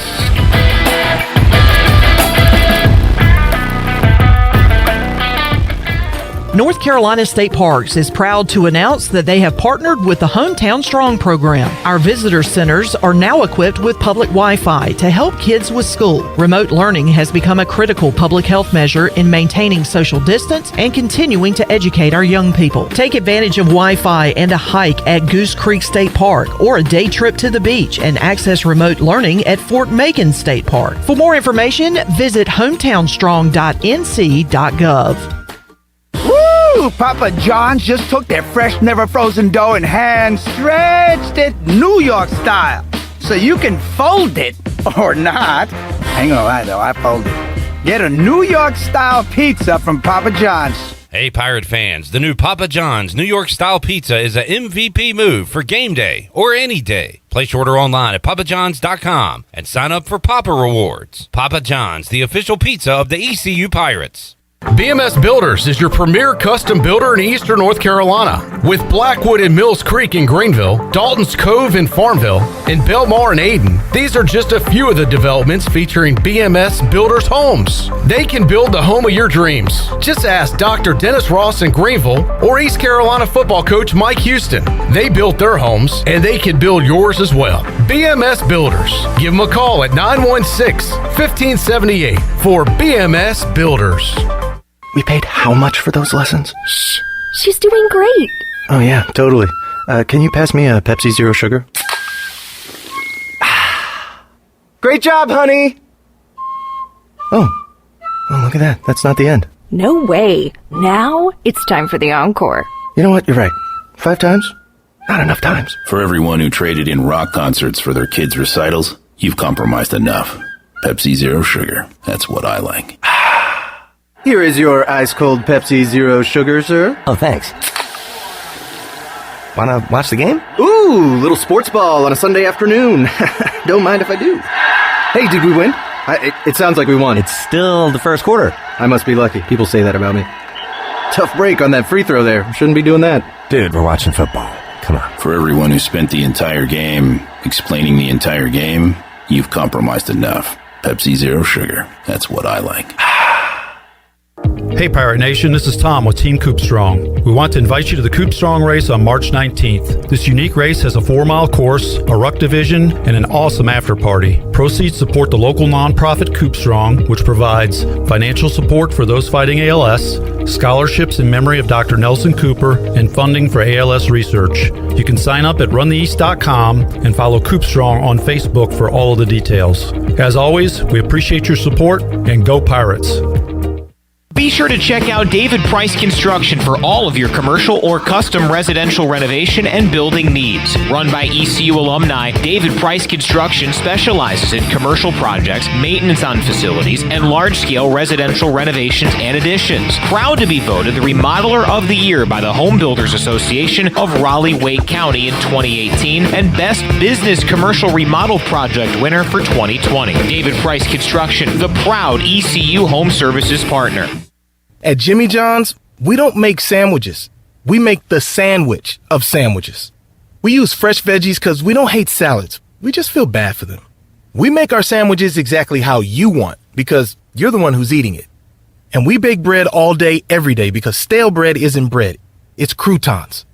Sandwich history is written by the victors. Good thing we have legible handwriting.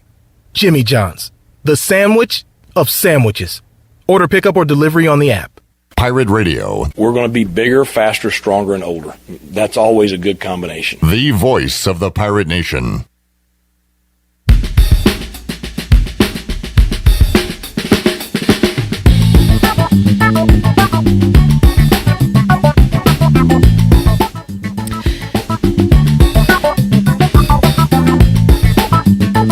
You're listening to Hour 2 of Pirate Radio Live. Now, back to the show. You know, you'd think you'd know how to run this thing after doing it for 18 years. Jeez. Welcome back to the show. Watch all of Pirate Radio's local programming on YouTube Live. You can watch Pirate Radio Live, of course, Monday through Friday from 3 until 6. And during game days, you can also watch the Bud Light pregame tailgate in the U.S. Cellular fifth quarter as well during football season. All you have to do is go to YouTube, search Pirate Radio TV, and click on that subscribe button. Now let's head back into the show. Here's Clip. Alrighty, just saw a clip, video clip, tonight's Real Sports with Brian Gumbel, which is still a thing. He will be interviewing Antonio Brown and his agent, and I do not plan to watch that. Since considering he tweeted out a picture of himself in a Ravens uniform. Well, he went on a podcast and said that they asked him, the question was, like, what quarterback would you want to play with next? His answer was Lamar Jackson. And apparently Lamar agrees. And, you know, Antonio Brown, a lot of players, you know, probably would, like, keep it secret, kind of beat around the bush with those questions, but he's just, like, openly like, no, I want to play with Lamar Jackson. I want to go to Baltimore. Which I got to say is not the first choice I would have gone with. I definitely didn't think that would be his first choice. I mean, I just saw Mahomes, Josh Allen, Aaron Rodgers, wherever he lands. I have seen videos, though. I think he trains with Lamar Jackson in the sure offseason, and I think they're buddies. And like I said, he runs route for Lamar, you know, wherever, California, wherever they go. So I guess it's a mutual, like a best friend thing. Like, I want to go play with this guy. Are you surprised he didn't say Taylor Heineke or Sam Darnold? I mean, no. Okay, I just wondered. They seem like you know when he said Lamar Jackson, I said, "Well, what about Sam Darnold?" I mean, what are you doing? I was thinking about the way the Niners use Debo. It frustrates me that Washington, and part of it is Heineke, and just he's not all there as a quarterback. But why can't we get our best player the ball? Now we did that with Curtis Samuel, but the thing is that Curtis Samuel is like non-existent for the Washington football team. I'm not gonna talk. I'm not even gonna acknowledge his name. I know. There's no reason to. I know you don't like the Curtis Samuel subject, but I mean, it's what it's not that I don't like it. It's just not even relevant. It's like saying Hey, Clip, you want to talk about that purple dinosaur that's in the room with you? Well, it's not here, so I can't talk about it. I know. I'm just saying that's what we did with him in Carolina. But I was going to ask you now, but he's not your best player. Like, you had Christian McCaffrey, who everything goes through, and that's fine. But when he's out, like, that's when we went that route with Curtis Samuel. Is when we were down Christian McCaffrey later in that second half of not last year but the year before. We had to kind of get creative somewhat, and that's what we did. We put Curtis Samuel in the backfield. And we kept him in different other kind of packages as well at the wide receiver position. But that was under what coach? That was Matt Rule. That was first year of Matt Rule. Yeah. Well, and okay. Well, I was going to ask you, does it frustrate you when coaches go almost too much by the book and say we're playing our running backs at running back, our receivers at receiver, just like old school traditional? But the Panthers kind of do use their best players, and there's been talk that. I know Tony Dunn scoffs at this and hates it, but like, do you use Christian McCaffrey too much as a receiver and a running back? But I guess to the Panthers' credit, they have at least tried to get their best players involved in multiple ways over the years, dating back to the Rivera, and who was the OC then? Was Norv Turner Mike there Shula. 1 year? Whoever was there. Not Mike Shula, his son. Well, Don Shula's the dad. Oh, no, yeah, it is Mike Shula. It is Mike Shula. So, but I just love watching that. And I guess it's a playoff thing, too, where you don't have to worry about, okay, it's week 3. We don't want Debo to get beat up. In the playoffs, you just go, you just do whatever. Yeah, you just got to go all out. I love the way they use him out of the backfield, catching the ball, more so as a running back now than a receiver. I like how Arthur Smith, who, was looked at as a good football mind. Now, a lot of that was just handing the ball to Derrick Henry in Tennessee. But he goes to Atlanta and makes Cordero Patterson their number 1 running back and a weapon. And I tell you what, with 49ers too, is they do a lot of creative stuff, like putting Trent Williams, the left tackle, former Washington Redskin, in motion, doing things like that creatively. But they have a position, a traditional position that's really not used anymore, a fullback position. Kyle Juszczyk. So, and they use him in different ways too. So it kind of frustrates me that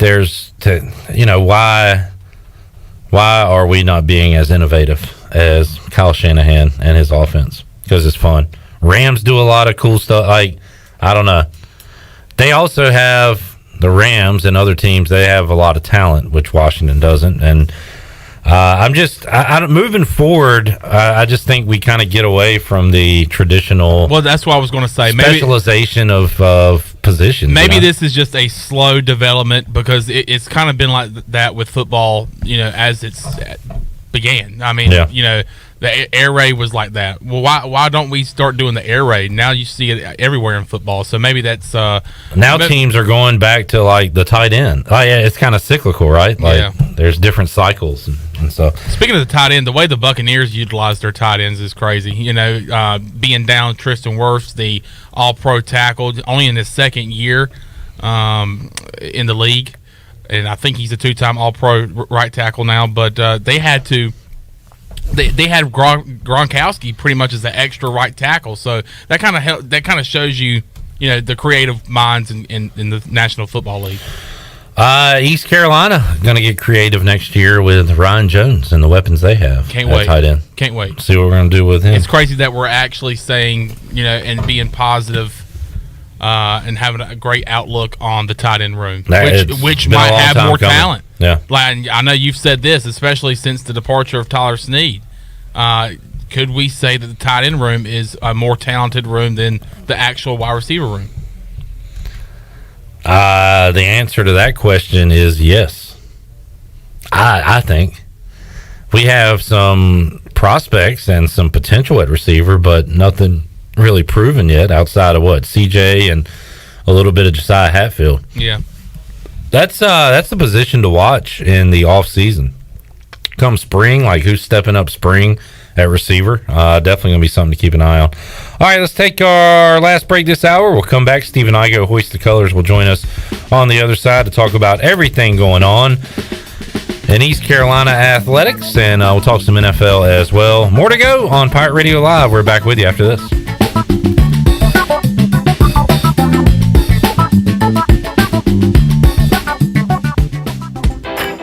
Buccaneer Music Hall is your beacon of music in the land of Pirates and ENC. Open 7 days a week from noon until 2 a.m., the Buck features live music every night of the week. Tuesday is karaoke with DJ Captain Morgan. Wednesday is acoustic night. Thursday is the DJ dance party. And Friday and Saturday nights, it's live bands. Check out the Buck's Facebook or Instagram page for more information. The Buccaneer Music Hall. We'll see you at the Buck. Grow Rug 26 is coming to Greenville March 25th through the 27th. This is DJ Fussell from F3 ENC, inviting all men to sign up now for this leadership training event. The Grow Rug training events are designed to help men become high-impact men by reinforcing the F3 mission of invigoration of male community leadership. To register or to learn more, please visit f3enc.com. That's f3enc.com. Remember, you don't have to be great to get started, but you've got to get started if you want to be great. Pirate fans, get ready for a winning season and team up with Quality Equipment, your local John Deere dealer and proud sponsor of the ECU Pirates. When you do business with us, you'll get things done right. We're proud to offer a large selection of new and used John Deere equipment, a fully stocked parts department, and a highly trained staff who is here to support you throughout the life of your equipment. So get quality done right before every ECU game day and visit QualityEquip.com. At US Cellular, we can help everyone stay connected for less. And less also means more, as in more choice. Right now, you choose any phone and we make it free. Plus, get unlimited data for $30 a month with 4 lines. US Cellular, America's locally grown wireless. Terms apply. See uscellular.com for details.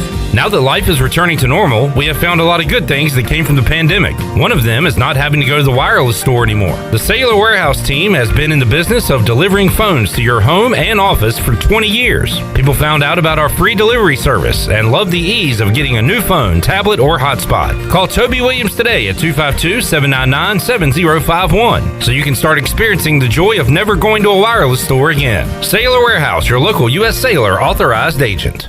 The Rick House, Eastern North Carolina's premier American-style restaurant and bourbon bar, has great specials throughout the week, like $10 Tuesdays. Get 8 traditional wings and a draft beer for just $10. Wednesday night is date night, 2 salads, an appetizer, a bottle of wine, 2 entrees, and a dessert for just $55. Friday is smokehouse night with the best ribs and brisket around. Saturday is Italian night, featuring all of our made-from-scratch pastas along with 2 glasses of wine. And on Sunday is the legendary brunch from 10 to 2. The Rick House, 710 Red Banks Road beside the bowling alley in Greenville.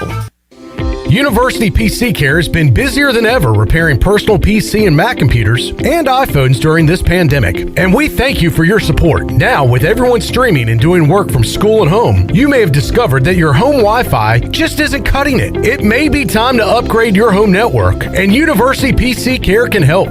To make a network assessment appointment and discover upgrade options that fit your home, go to talktowilliam.com or learn more at universitypccare.com. Warren's Hot Dog Pizza, homemade lemonade. Hey, Pirate Nation, are you ready for some Warren's hot dogs? Warren's Original Hot and Judy's Mild Sweet Chili Hot Dogs have been the official hot dog of sports fans for over 30 years. Pick up a tailgate special this football season of 10 or more hot dogs for only $1.50 each. Warren's in Greenville across from Ron Ayers Motorsports and the new Chocowinity location next to the fire department. Warren's Hot Dogs. Want some? Get some. Go Pirates. This is Pirate Radio, WGHB Farmville, 1250 at 92.7 FM Greenville, WDLX Washington, 930 and 104.1 FM Washington.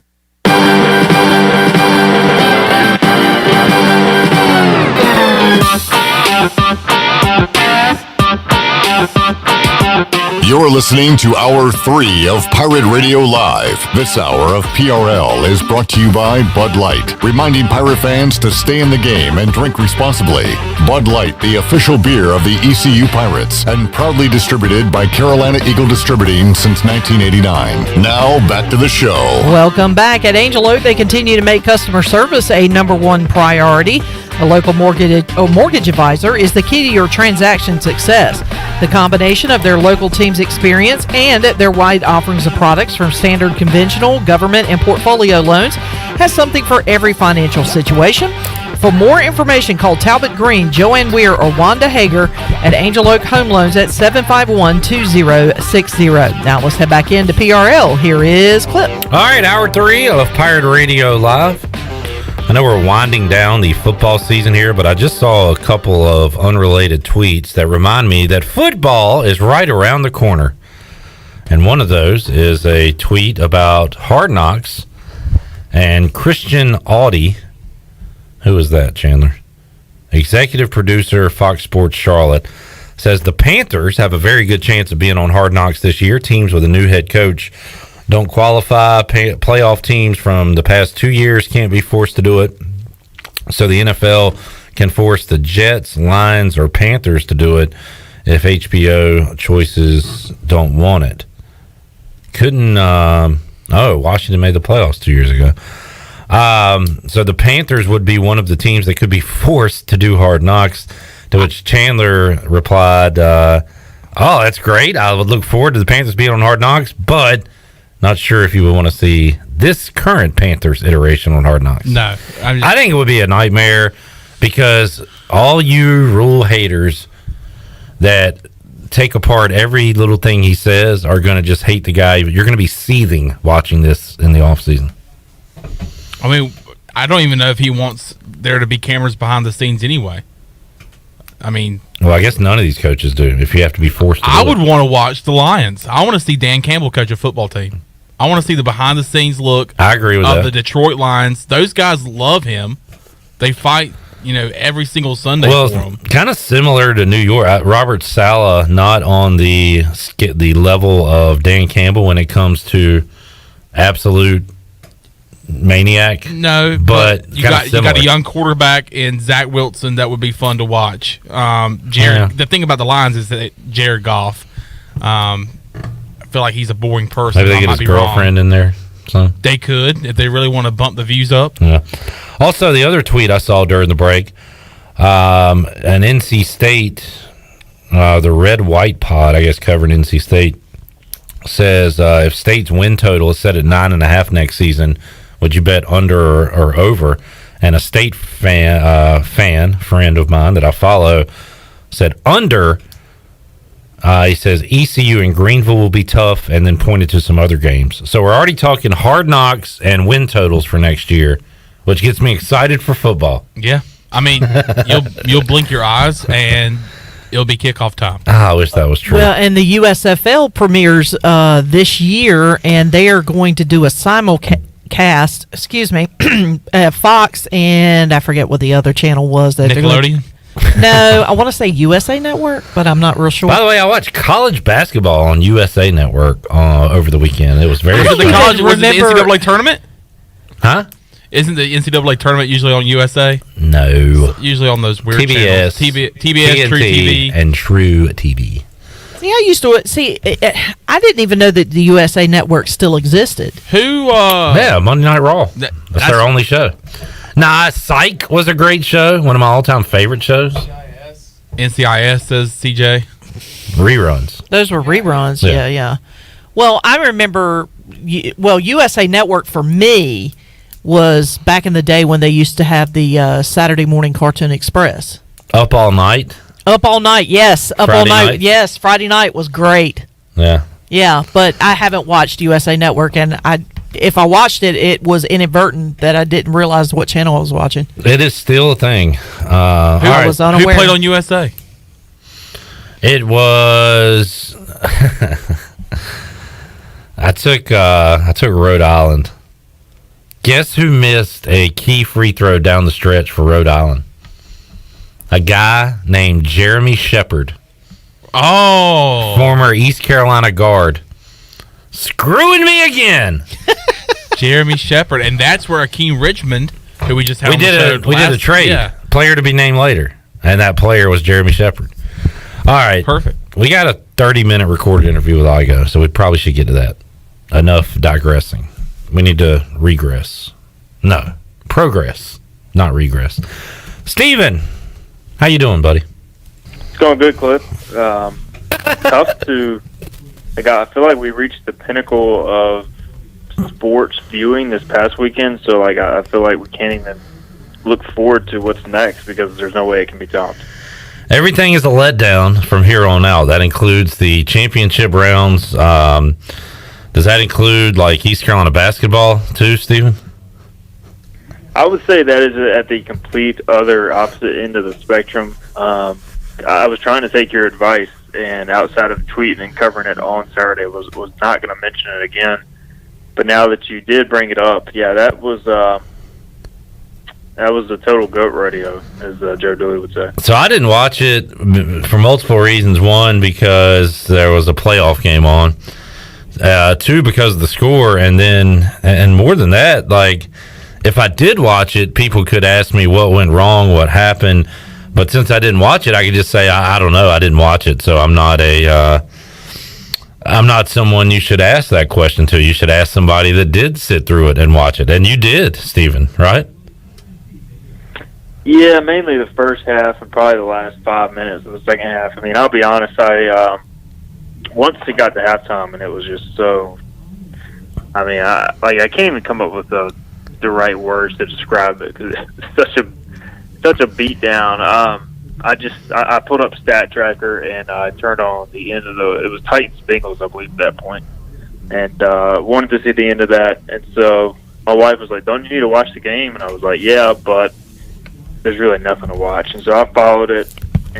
But I mean, the first, if you could tell from the opening minutes that it was just going to be a complete mismatch. Like by the time Houston led 10-0, ECU just, I don't know if I think they finally got probably a handful of clean looks by the end of the night. But Houston was guarding them so tight, and ECU was just doing nothing offensively. That everything they threw up was contested into the shot clock, desperation shot, and then Houston would just kind of come down and throw something up, get a rebound, get a stick back, get a kick out three, get a transition bucket off the steal. I mean, it looked like men versus boys. It was a complete beatdown. It was the perfect storm of Houston was pissed after last year, and ECU just could not match them in any regard. Physicality, mentality, shooting, defense, rebounding. It was just a total mismatch.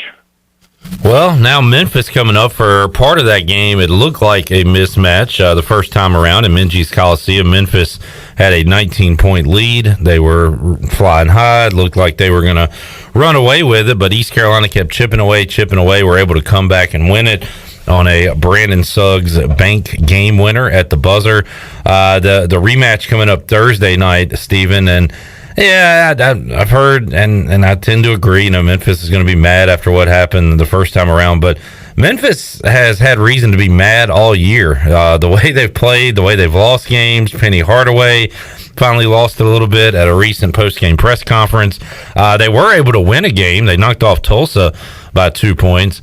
But what kind of game do you think we'll see Thursday night? Do the Pirates put together a better effort? And gosh, the last 3 out of the last 4 games, you know, East Carolina has gotten behind by so much against Cincinnati, against Memphis, and of course Houston. They were able to claw their way back in 2 of those games and win one of them. But can they keep it like under 10 and make this a ball game? We played so many close games in the non-conference. We're starting to see scores kind of get out of hand, even when East Carolina had a big lead against UCF and then of course blew it. But I don't know, what kind of game are you expecting on Thursday night? You know, we could talk about Memphis being pissed off or whatever, but ECU should be pissed off, man. Like, if you have any sort of pride about you, and you know, it's one thing to lose like that. It's another thing. You know, the game was on national television. I know the NFL playoffs are going on, but like that was the first nationally televised game of the year, and ECU played by far its worst game. And now, obviously, you got to credit Houston for some of that, but ECU just has to come out and just play with some intensity, man. They just look flat from the jump. At Houston, I don't know if it had anything to do with leaving a couple of days earlier than expected due to the snow or what, but you know, you can't put back-to-back performances like that on national TV, and this is another ESPN2 game, granted a 9 p.m. tip-off, which is going to be miserable for me since that's about my bedtime these days. But, you know, if ECU doesn't come out pissed off, then something's wrong. I mean, you have to have some pride after a game like that where you pretty much just got slapped on national television in the face, and people are laughing at you. If you can't get back up from that, then that's disappointing. So I do think Memphis will be ready to go after the last game, and they did have a big comeback win at Tulsa. I mean, there's been a lot of comeback wins, period, in the conference. So they were trailing by like 15 or 16 or something like that in the second half. But they were also out without their 5-star center, Duran. They were still without Landers Nolly and DeAndre Williams, and they were without Jaden Hardaway. So I don't know what the status of those 4 guys is. If a couple of them are out, that still evens the playing field, similar to like we saw last time. But, I mean, if you're an odds maker for this clip, I think the line is going to be at least double digits, probably somewhere in the 12-13 range, if I had to guess, even with Memphis playing bad. I was thinking like 9.5, maybe just getting to 10, but it could be more than that. How long has Brandon Suggs out, Igoe? I heard originally at least a few weeks, but it was good to see him on the trip and, you know, supporting his guys, and I couldn't tell from the TV shot if he was in a boot or not, but I would imagine if he's on the trip, it's not like he's going to be out for the season type of deal or needing surgery or anything. So, but ankles in basketball or foot, whatever happened to him, leg, I mean, those are typically a deal where you're missing at least a few weeks minimum, a few games minimum. So I would be surprised if he's available for Thursday. The other thing that, since probably nobody else watched the game after the first 10 minutes, J.J. Miles got re-injured and had to go back out and looked like he was pretty frustrated on the bench. So, I mean, you're looking at a scenario where you could be without both Suggs and Miles again. Has anybody looked up the scores of the game since Braden Suggs went down with injury, Igoe? Looking at the UCF and the Houston game combined? Because it's going to be an interesting number. Only you would bring up such a point. I think it's a great point. To tote your tugboat. I mean, it is is it even your tugboat, by the way? Is it Chandler? Whose is it? It is. It's mine. It's all mine. Okay. So Chandler comes up with the name, but you get the credit. Correct. Because it was a thing. Look, the whole thing, it was the thing, and during a game in Minji's, Chandler turned to me and said, "Hey, I want back on the Sugboat." So the Sugboat existed. It had just never been given a name. And then Chandler, credit to him, came up with the name. We'll never get on the boat. As long you will never get on the boat. All of you will never get on the boat. And you know why. The boat.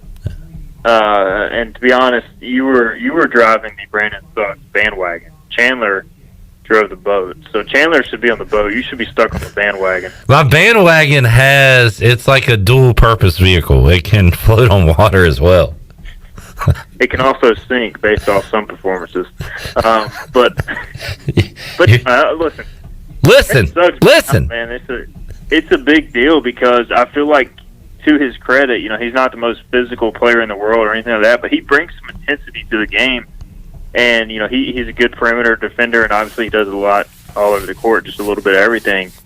And I just feel like, man, when he's not out there and when he's not playing well, even when he is out there, like the team just seems to be missing that glue. And you got to have that glue guy. And when the glue guy is not on the court, it falls apart. And we've kind of seen that these past 3 games. Well said, Stephen. Stephen Igoe, Hoist the Colors, joining us. Talked a lot of ECU basketball to start this segment. Igoe, let's talk some Pirate baseball.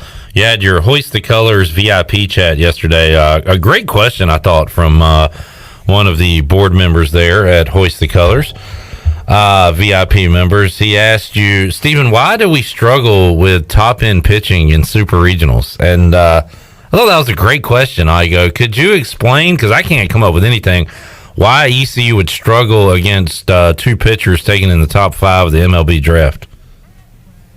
Yeah, you know, the way baseball works is when you throw 95 miles an hour and you can paint the corner, but not only paint the corner, but get 6 inches off the corner and drop a hammer of a breaking ball, a wipeout slider, and a changeup every now and then. It's pretty difficult to hit, but I don't think that's the reason. I still can't figure it out.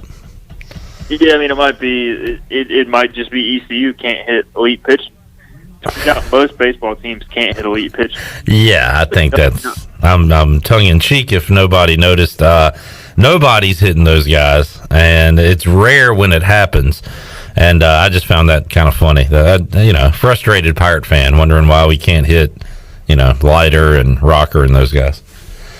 And that's, the thing is, and I'm not making excuses for ECU, which has been bad in super regional play, but you look at really the 1 year they had a realistic shot, or I should say they had a shot every year, but like they had a good matchup when they faced Texas Tech, and they probably should have won super regional. Texas Tech is an offensively driven club. Right. They're not built on elite pitching, and ECU was probably just as good as them that weekend. They just didn't get the clutch hit in that second game, and they hit the first pitchers pretty good. They just had some good bullpen arms that came in late and did a good job. Whereas the other super regionals, especially 3 of the last 4, North Carolina had Alex White.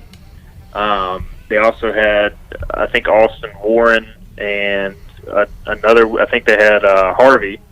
So I mean, they just had multiple big league starters, multiple first round arms.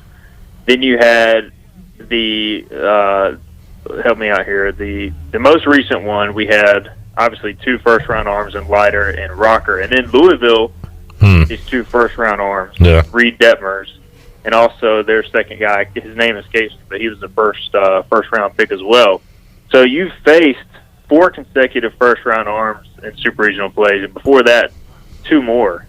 So 6 of your last 8, or I guess 9 super regional games, you faced a first round arm. So they've just gotten some bad matchups, and all of them have been on the road because ECU, for whatever reason, can't get a super regional bid due to the way the committee ranks it. Oh, yeah, a couple of things I heard Cliff Godwin say at Media Day on Monday. He likes he says the home runs, he might not have a guy hitting 15 home runs this year, but he's going to have more guys hitting 5 to 10 home runs in the lineup. He says 1 through 9.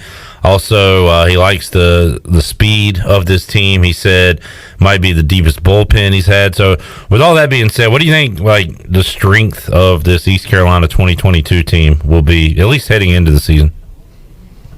I think it should be kind of a chance on the mound to be as deep as they've ever been. I mean, they've been pretty deep the past few years, but a lot will depend on these young arms. They seem to have as much talent. You got a lot of guys throwing in the high 80s, low 90s as freshmen that ECU just hasn't really had a lot of in the past. Similar, in my opinion, to kind of what UNC has every year. They always have a talented recruiting class, and it's just a matter of how quickly can those guys or teams at that level, how quickly can those guys adjust to the college game? Can they handle the pressure of it? And that's something we won't really know until the season starts. We know the top-end guys. And then you also got the guys coming back who have made a leap, whether it's Garrett Saylor, Nick Logish, Josh Groves. So the pitching to me is I think ECU's got a chance to be very good on the mound, but you also have legitimate question marks there in terms of inexperience, new pitching coach. And then in the field, I think they're going to be really good defensively. Look, Cliff Godwin's teams are always going to hit. I don't think they're going to hit for as much power as last year, but you're going to see some guys step up, whether it's Josh Moylan, Zach Agnos. I think Ryder Giles will have a better year at the plate. I think Alec Makaravich will end up hitting anywhere from 8 to 10 home runs. And Riley Johnson's an outfielder that's got double-digit home run potential if he plays a full season. Bryson Worrell, we've seen him do it before. So what if Worrell reaches the potential we think he has, Yeah, I mean, that's the thing is, like, you asked me what are the strengths or what's going to be kind of the strength of this team. I think they're going to just be really good all around. I mean, I think they just have a lot of talent. There's always a guy that kind of comes out of nowhere offensively and has a big year. Bryson Worrell, I think there's some pressure off him this year because, like, we're not all saying, well, Bryson Worrell's got to hit in the middle of the lineup and carry the team so he can kind of just come back and be his own guy. So, I don't know. I just feel like we always have these questions and they're always answered. So, for me, it's almost to the point where, like, I don't even really have that many questions. It's just more about who's going to fill these roles. Like, I have faith in the program at this point that somebody's going to step up and they're going to be really damn good like they always are. It's just a matter of who it's going to be. Looking forward to some Pirate baseball in 2022. Stephen Igoe joining us on the Pirate Radio live line. Igoe, let's anything else, any ECU football news going on these days? Yeah, I mean, there's always recruiting going on, and the coaches are out recruiting right now, and they're sending out a ton of scholarship offers. I think Blake Harrell's offered every player in the state of Georgia over the past week, but nah. Has this been authorized? Who was the guy that was Wasn't there a guy offering scholarships that was unauthorized to do so years ago? Or am I getting that wrong? Was it a running backs coach, maybe? I don't remember. I don't know exactly what you're talking about. Okay. I think there was a situation where a coach was on the road and he would. I think he offered somebody by mistake or something. All right. Anyway, moving on. I think. Anyways, there was a situation where a player.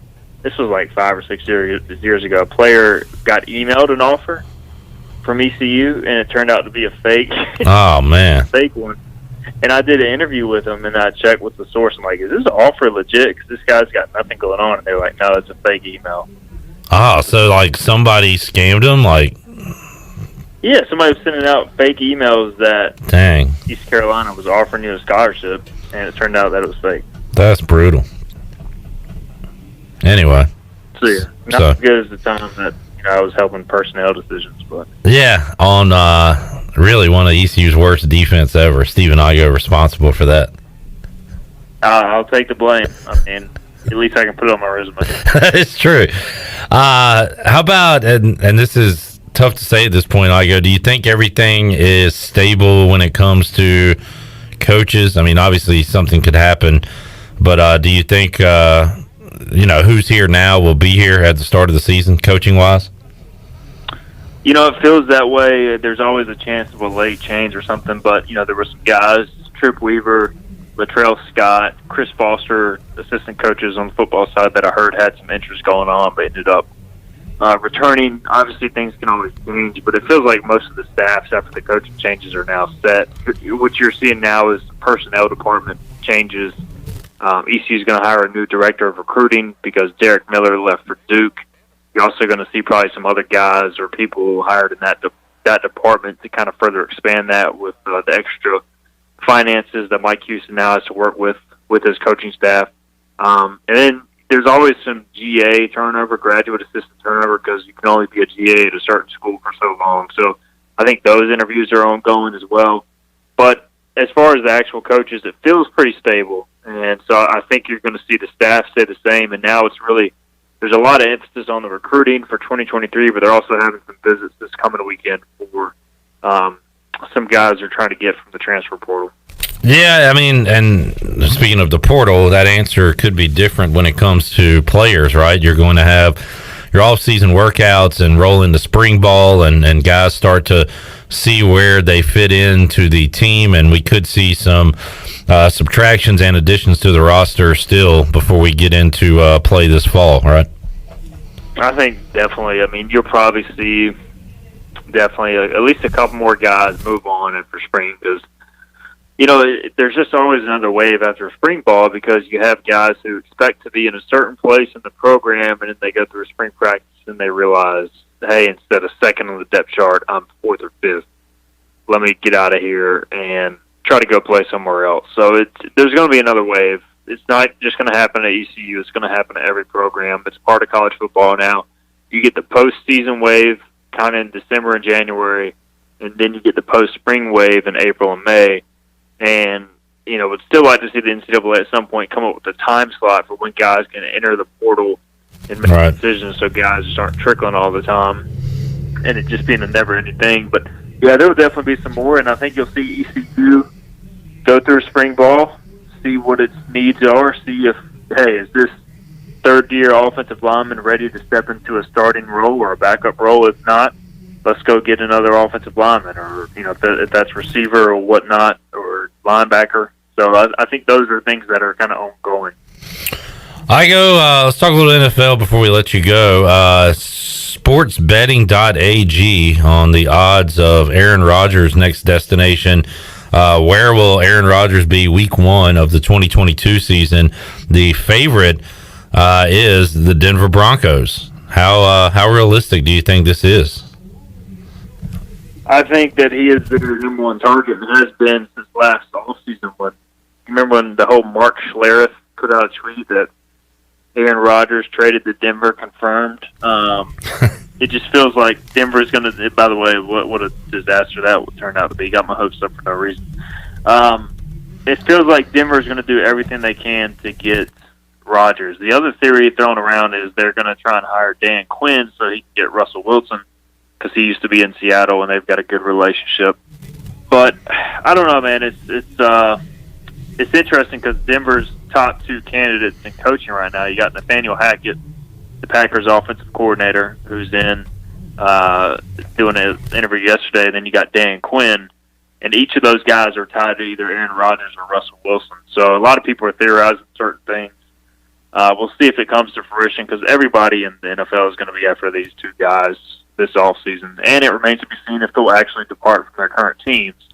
I just hope it doesn't linger like all last season. It felt like there was a different Aaron Rodgers angle or storyline every single day of the NFL offseason. Well, whoever gets Rodgers or Wilson or one of these veteran quarterbacks will probably have a really good season and make a playoff run. We've seen it 2 years in a row now. The Bucks get Brady.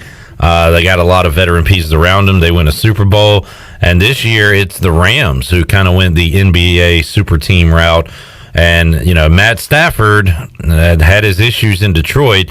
But when you put, Von Miller and Odell Beckham and all these superstars, they already had Aaron Donald, Cooper Kupp, looks like the best receiver in the NFL right now.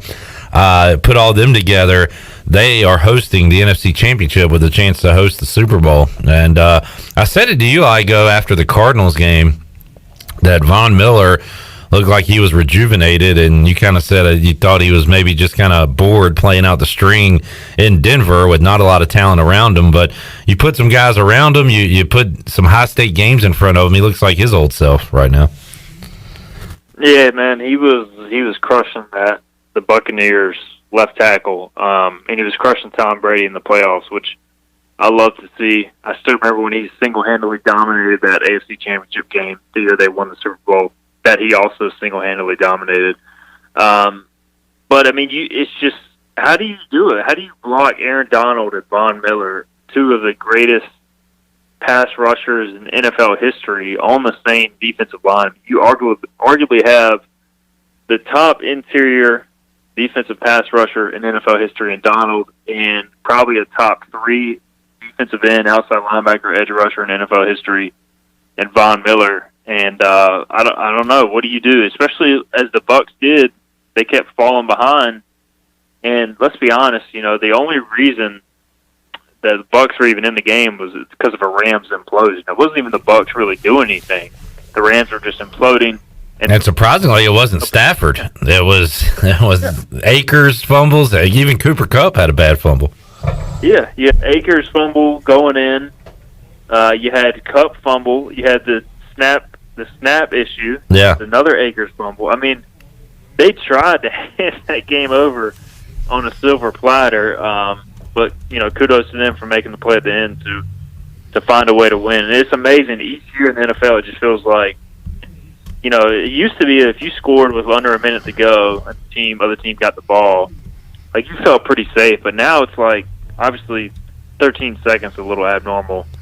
But if you leave more than 30 seconds on the clock, like, that's plenty of time for a team to get in field goal range at the end of regulation. I swear, when I grew up watching football, teams would score with like just inside the 2-minute warning before halftime, and they'd kick off with like a minute 48, and teams would just take a knee and go to the locker room. And now you could have 2 or 3 scores in that time span. So it has changed. If anybody can figure out how to move the ball against the Rams, well, the Niners have done it this year, but Kyle Shanahan, and it frustrates me as a Washington fan to have a good player like Terry McLaurin. Terry McLaurin's a better receiver than Deebo Samuel. He's not as good of a football player than Deebo Samuel, but the way Kyle Shanahan uses his best weapons and is so innovative, and it's not like rocket science. He's just getting his guy the ball, but it's amazing more teams don't do that, Igoe. I mean, Deebo needs a raise because he's playing 2 different positions and he's excelling at both. But kudos to Kyle Shanahan, and I'm interested to see how they use Deebo, because outside of that, Kittle is really their only weapon, and they don't have a great quarterback. So for them to be in this position obviously says a lot about defense, special teams, but Kyle Shanahan, man, he's a genius.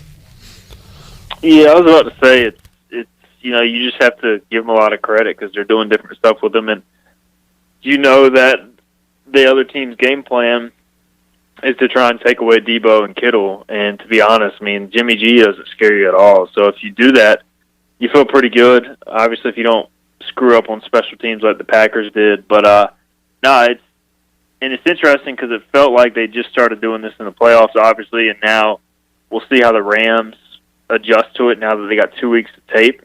But a great coach can always continue to evolve and kind of do some different things off of that. Maybe they soon enough have a halfback pass for Debo off one of those pitch plays out of the backfield or something like that. So curious to see that chess match, especially between Shanahan and McVay. But now Shanahan, man, he's doing more with less compared to the rest of the teams in this slot. He's the only one that doesn't really have, that really good young first-round pick quarterback. And so the way the NFL is going, though, you have to be creative offensively. Look at the 4 head coaches remaining in the playoffs right now, and it's very offensively driven. So no matter what matchup we get, it should be a very good coaching matchup offensively in the Super Bowl, although I'm pulling for Rams Chiefs. Yeah, I'll tell you who those coaches aren't. Old defensive dinosaurs like Vic Fangio and Ron Rivera.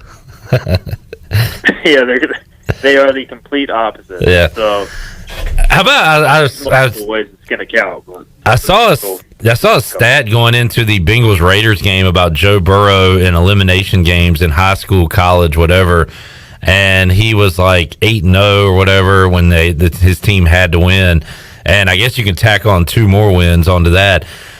Nobody's really giving them a chance. They beat the Chiefs in the regular season in a wild one where Jamar Chase had over 200 yards receiving.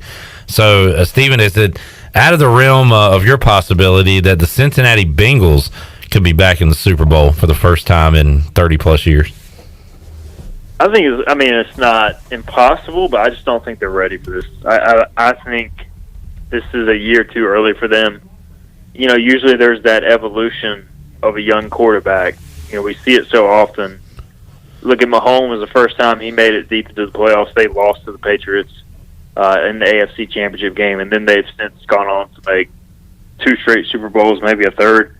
And so I think there's still that evolution. The Bengals are still a little too young, but and the other thing too, man, their offensive line is horrendous. They only survived that for so long. Right. They had no business against.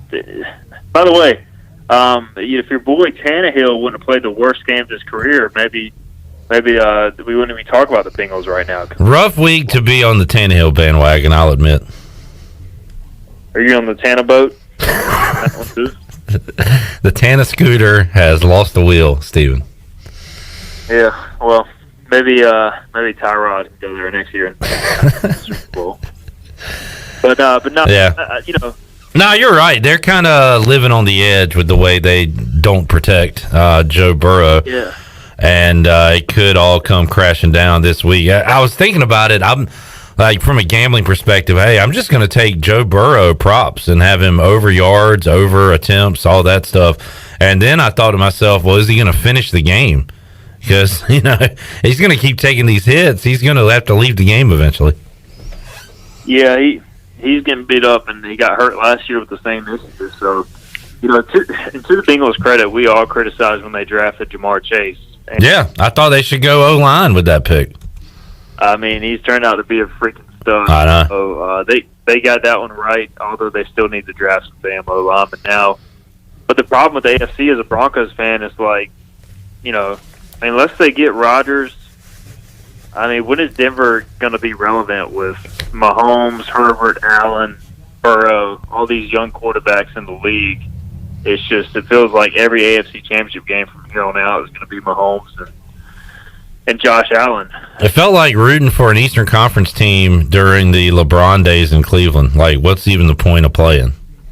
And now, if you don't have a quarterback in the AFC, because you got Allen, Mahomes, Burrow, you still Justin Herbert's good. I don't know about the Chargers themselves as a team, but there are so many young, talented QBs. You better stock up on somebody. Igoe.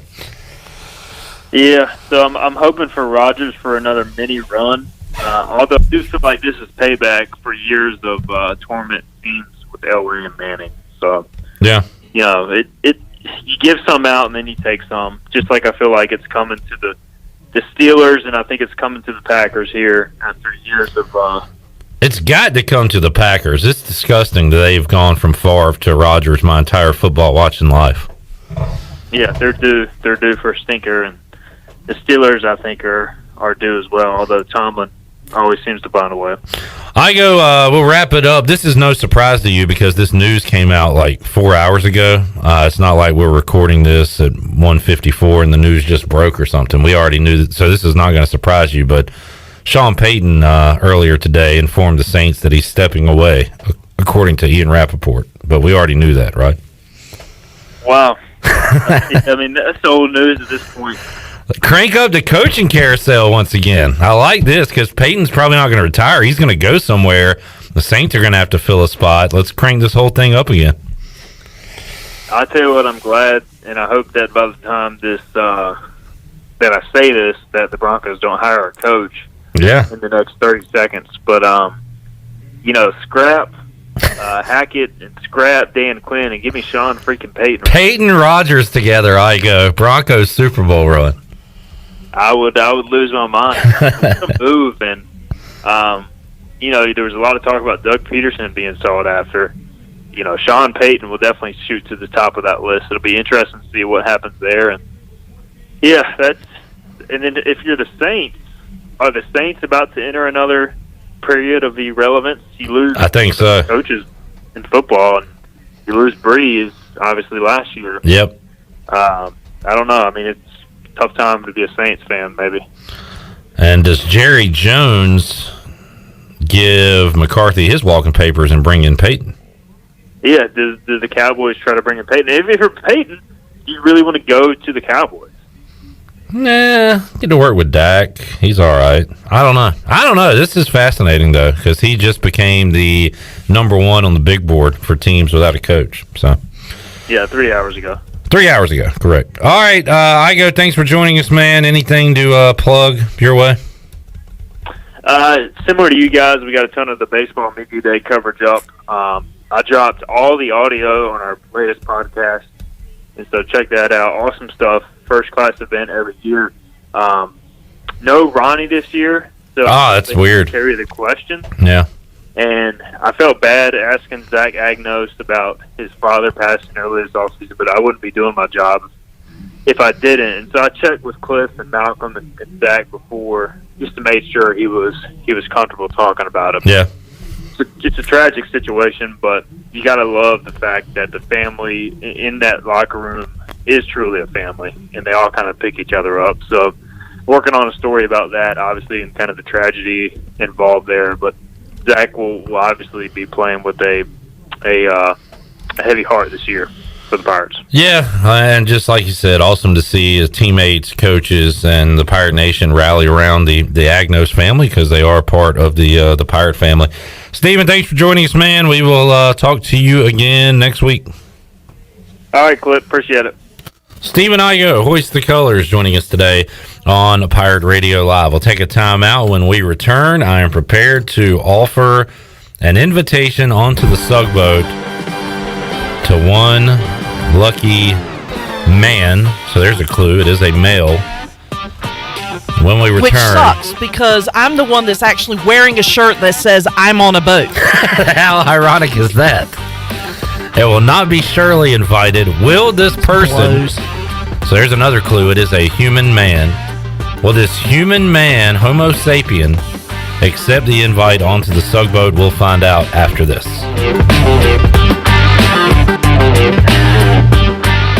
Hey Pirate Nation, this is Tom Brown from Brown & Wood Buick GMC Truck. We've been serving the Pirate Nation in Eastern North Carolina for 83 years. We have 4 brands, 3 generations, 2 showrooms, and 1 goal to make sure you leave a happy customer. This month at Brown & Wood, get an all-new 2022 Buick Encore GX. Save up to $1,250 off or 1.9% for 72 months. As always, Brown & Wood is the home of the lifetime powertrain warranty. We're located on Greenville Boulevard next to the Convention Center or shop us online at brownandwoodauto.com.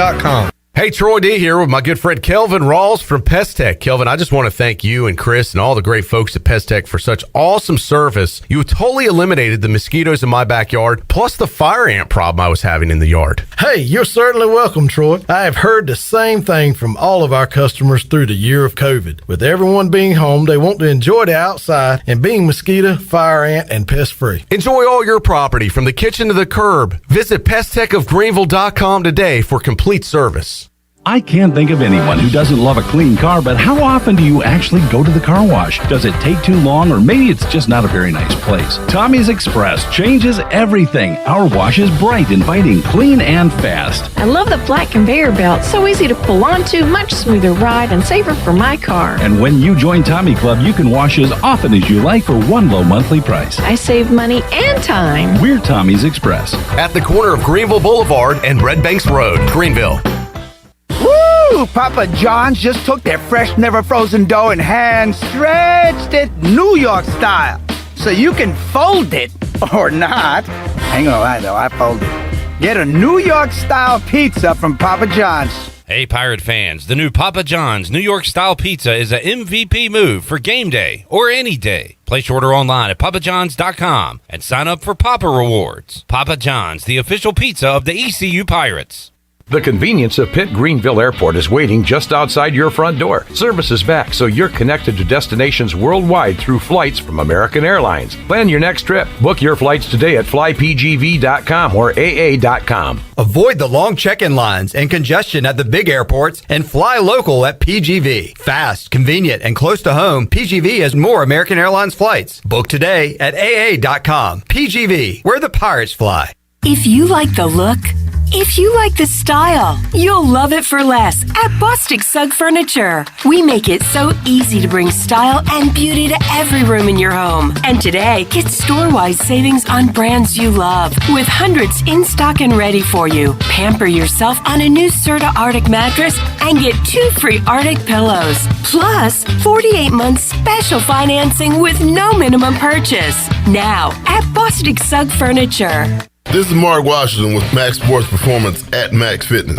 Our facility has reopened and is following all safety protocols. The best thing you can do to strengthen your immune system is, of course, to work out and exercise on a regular basis. I can assist you as your performance coach. You can also enjoy the benefits of a private facility. Avoid the crowds and work out at Max Fitness. Now is the time to get healthy. Max Fitness, just off Highway 43 in the old Ace Hardware building behind Speedway in Greenville. Call me, Mark Washington, 902-4877. At Union Bank, we understand you live life on the go. That's why our banking options are designed to serve you, wherever you are. If you want to meet us in person at one of our local branches, complete banking tasks on the go from the mobile app, or bank from your office with convenient remote deposit and cash management services, we're everywhere you need us to be. Whether you're simply managing a busy schedule or an entire business, we're right there with you with personalized service and helpful tools. Call or visit us online at unionbanknc.com. Union Bank is a member FDIC and the Equal Housing Lender. Hi, this is Phil Steele of Phil Steele's College Football Preview Magazine, and you're listening to Pirate Radio, the voice of Pirate Nation.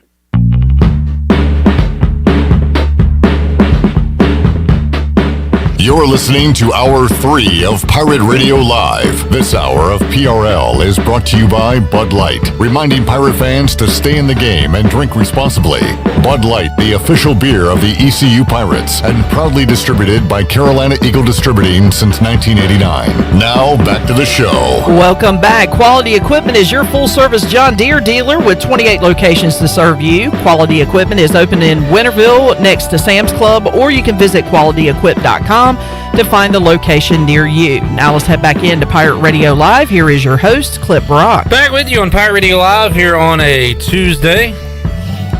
Thanks, Stephen Igoe, for joining us during that conversation. And previously this week, I've asked if anybody felt like doing some extra credit work and looking up the stats on the points ECU has been outscored since Brandon Suggs left the UCF game due to injury, and CJ Schaefer decided to do the legwork. I did not ask him personally.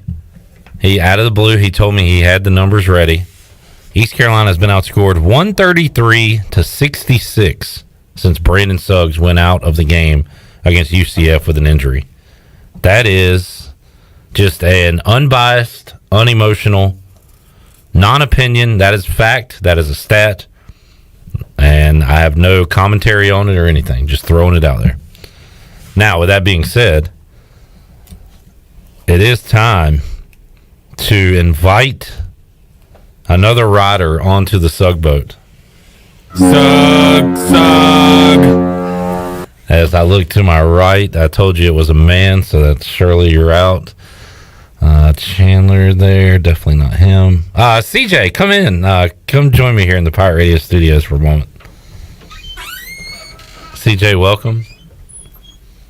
You doing a great job here at Pirate Radio.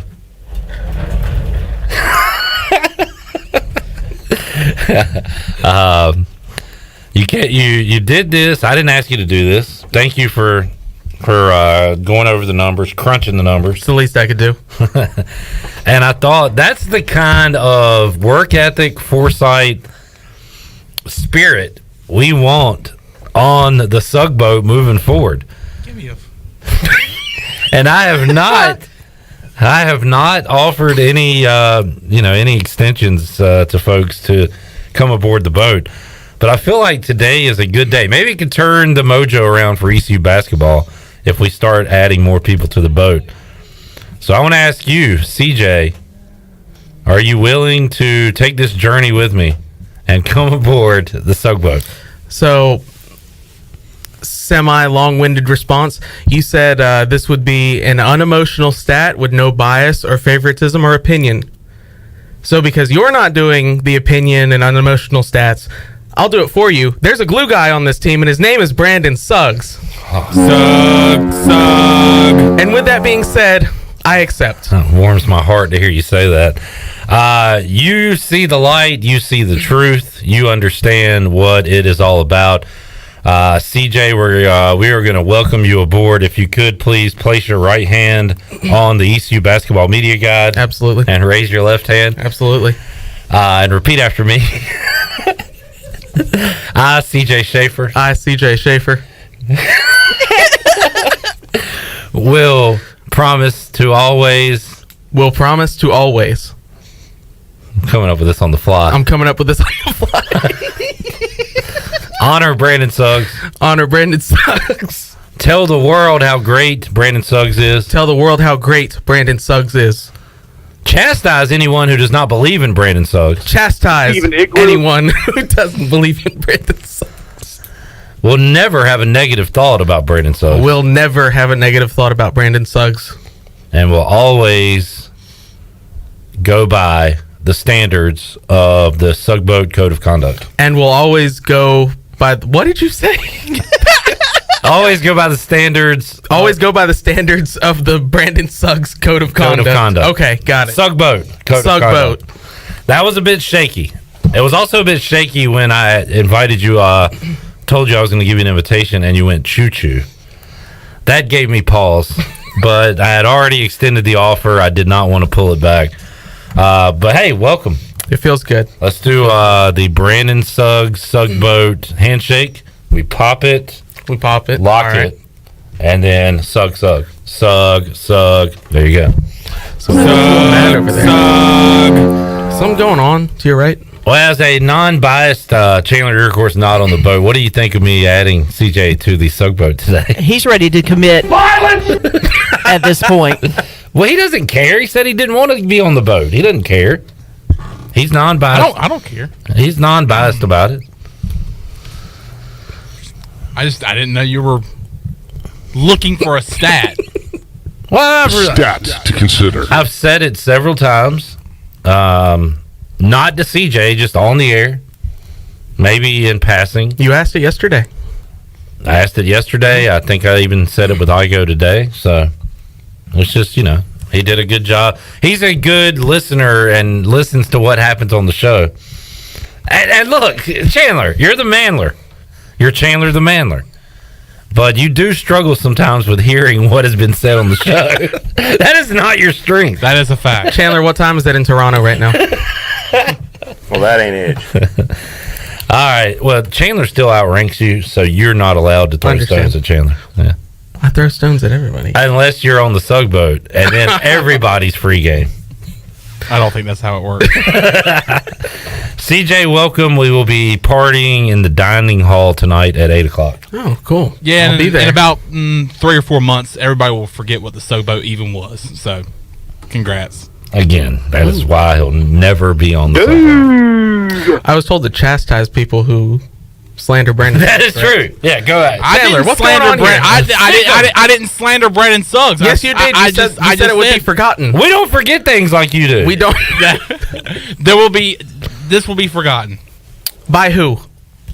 Literally everybody. Not the members of the Sugboat. I will never let people forget. Never. I'm going to go up to John Moody one day. I'm going to say, "Do you remember being on the Sugboat?" He's going to go, "What?" Of course he will. Hashtag never. There's a water slide on the Sugboat.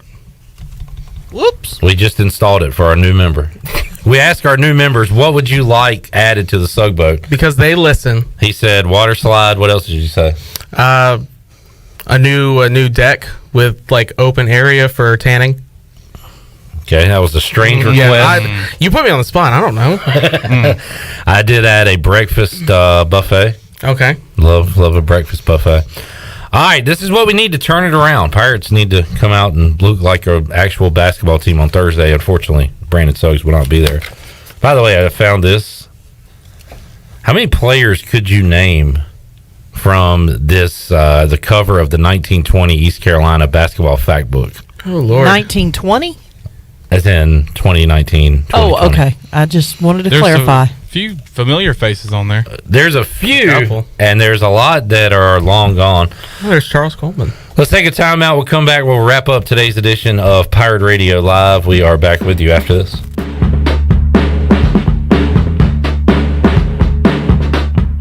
Grow Rug 26 is coming to Greenville March 25th through the 27th. This is DJ Fussell from F3 ENC, inviting all men to sign up now for this leadership training event. The Grow Rug training events are designed to help men become high-impact men by reinforcing the F3 mission of invigoration of male community leadership. To register or to learn more, please visit f3enc.com. That's f3enc.com. Remember, you don't have to be great to get started, but you've got to get started if you want to be great. There's no better time to drive away with a quality pre-owned car, truck, or SUV from Greenville Auto World. Greenville Auto World is your authorized rough country dealer. We specialize in lift and leveling kits along with custom wheel packages. Whether you're looking for ground clearance or enhancing the appearance of your vehicle, trust our team for your off-road experience. Greenville Auto World, 3840 South Charles Boulevard across from Hardee's at Bell's Fork, or online at greenvilleautoworld.net.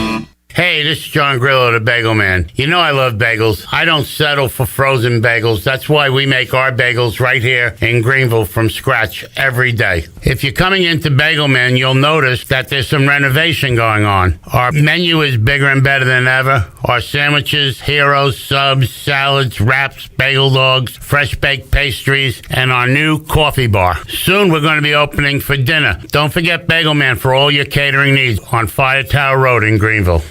Hey Pirate Nation, this is Tom with Team Coop Strong. We want to invite you to the Coop Strong race on March 19th. This unique race has a 4-mile course, a ruck division, and an awesome after party. Proceeds support the local nonprofit Coop Strong, which provides financial support for those fighting ALS, scholarships in memory of Dr. Nelson Cooper, and funding for ALS research. You can sign up at runtheeast.com and follow Coop Strong on Facebook for all of the details. As always, we appreciate your support, and go Pirates! This is Dr. Phil Perdue with Orthopedics East and Sports Medicine Center. My colleagues and I recognize how difficult this time is for everyone in our community. We continue to see patients during the week while taking precautions to keep everyone safe. Our extended care clinic is now open on Saturdays and Sundays from 10 a.m. to 2 p.m., so you can avoid the emergency department for your urgent orthopedic care. For more information, please contact us at 757-2663 or visit our website at orthoeast.com. If you wake up in the morning with a backache, feeling more tired than you did when you went to bed, you probably need a new mattress. And the best place to get that mattress is Factory Mattress. Hi, I'm Kirk Smith, General Manager. For more than 40 years, Factory Mattress has been Greenville and Wilson's local mattress dealer. We guarantee the lowest price on the area's best selection with over 50 models to choose from. No seconds or overruns. Factory Mattress offers only first quality direct from the manufacturer. Sealy Posturepedic, Beautyrest, Stearns & Foster, and Tempur-Pedic. The most highly trained sales associates with over 60 years of combined experience. Same as cash financing with zero interest up to 48 months and free local delivery. Face it, to have a good day, you've got to have a good night. So sleep better knowing you saved money at Factory Mattress, locally owned on Greenville Boulevard in Greenville, on Forest Hills Road in Wilson, on the web at factorymattressusa.com, and a proud member of Pirates Supporting Pirates. Safety comes first at Greenville Utilities. Did you know that by itself, natural gas is completely odorless? As a safety precaution, a chemical is added to the gas that gives it a distinctive and unpleasant odor. This allows you to detect the slightest amount of natural gas both indoors and outdoors. If you smell a strong odor of natural gas in or near your home, you should immediately call Greenville Utilities. GUC maintains staff around the clock in order to provide immediate response to emergencies such as natural gas leaks. You can count on GUC to keep safety job number one. This is Tim Doust, ECU Football Special Teams Coordinator, and you're listening to Pirate Radio, the voice of Pirate Nation.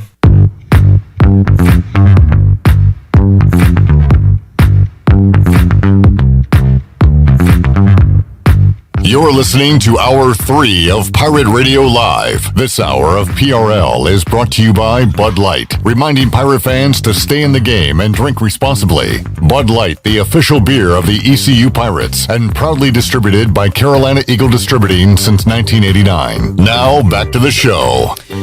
Taking a quick look at your stock market report, the Dow was down 66 points at 34,297. The NASDAQ was down 315 points at 13,539. And the S&P fell 53 points and closed at 4,356. That's your Wells Fargo Advisors financial report. For a personal look into investing, call Wells Fargo Advisors today at 756-6900 in Greenville. Wells Fargo Advisors, LLC, member SIPC. Now let's head back into the show. Here's Clip. Alrighty, thanks for tuning in to today's edition of Pirate Radio Live. We're back with you Wednesday with the voice Jeff Charles. We'll have an awesome interview, Chandler, with Brett Kennedy. It's gonna be awesome. He likes saying awesome, and that was awesome. And the Chiefs win was awesome because that was awesome. He's a Kansas City fan, and he'll be live in the Pirate Radio studios with us coming up on Wednesday. Also, a couple of former Pirates, Bryce Williams and Chip Thompson. We'll talk to the tight end and the safety.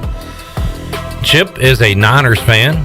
He's also an avid outdoorsman, so we'll go Pirate Radio Outdoors with Bryce and Chip coming up on Wednesday's edition of Pirate Radio Live. That and a lot more on the way coming up on Wednesday. Thanks for tuning in today. For Shirley Rhodes, Chandler Honeycutt, CJ Schaefer, and the crew here, I'm Clip Brock. So long, everybody. Thanks for listening to Pirate Radio Live, an exclusive presentation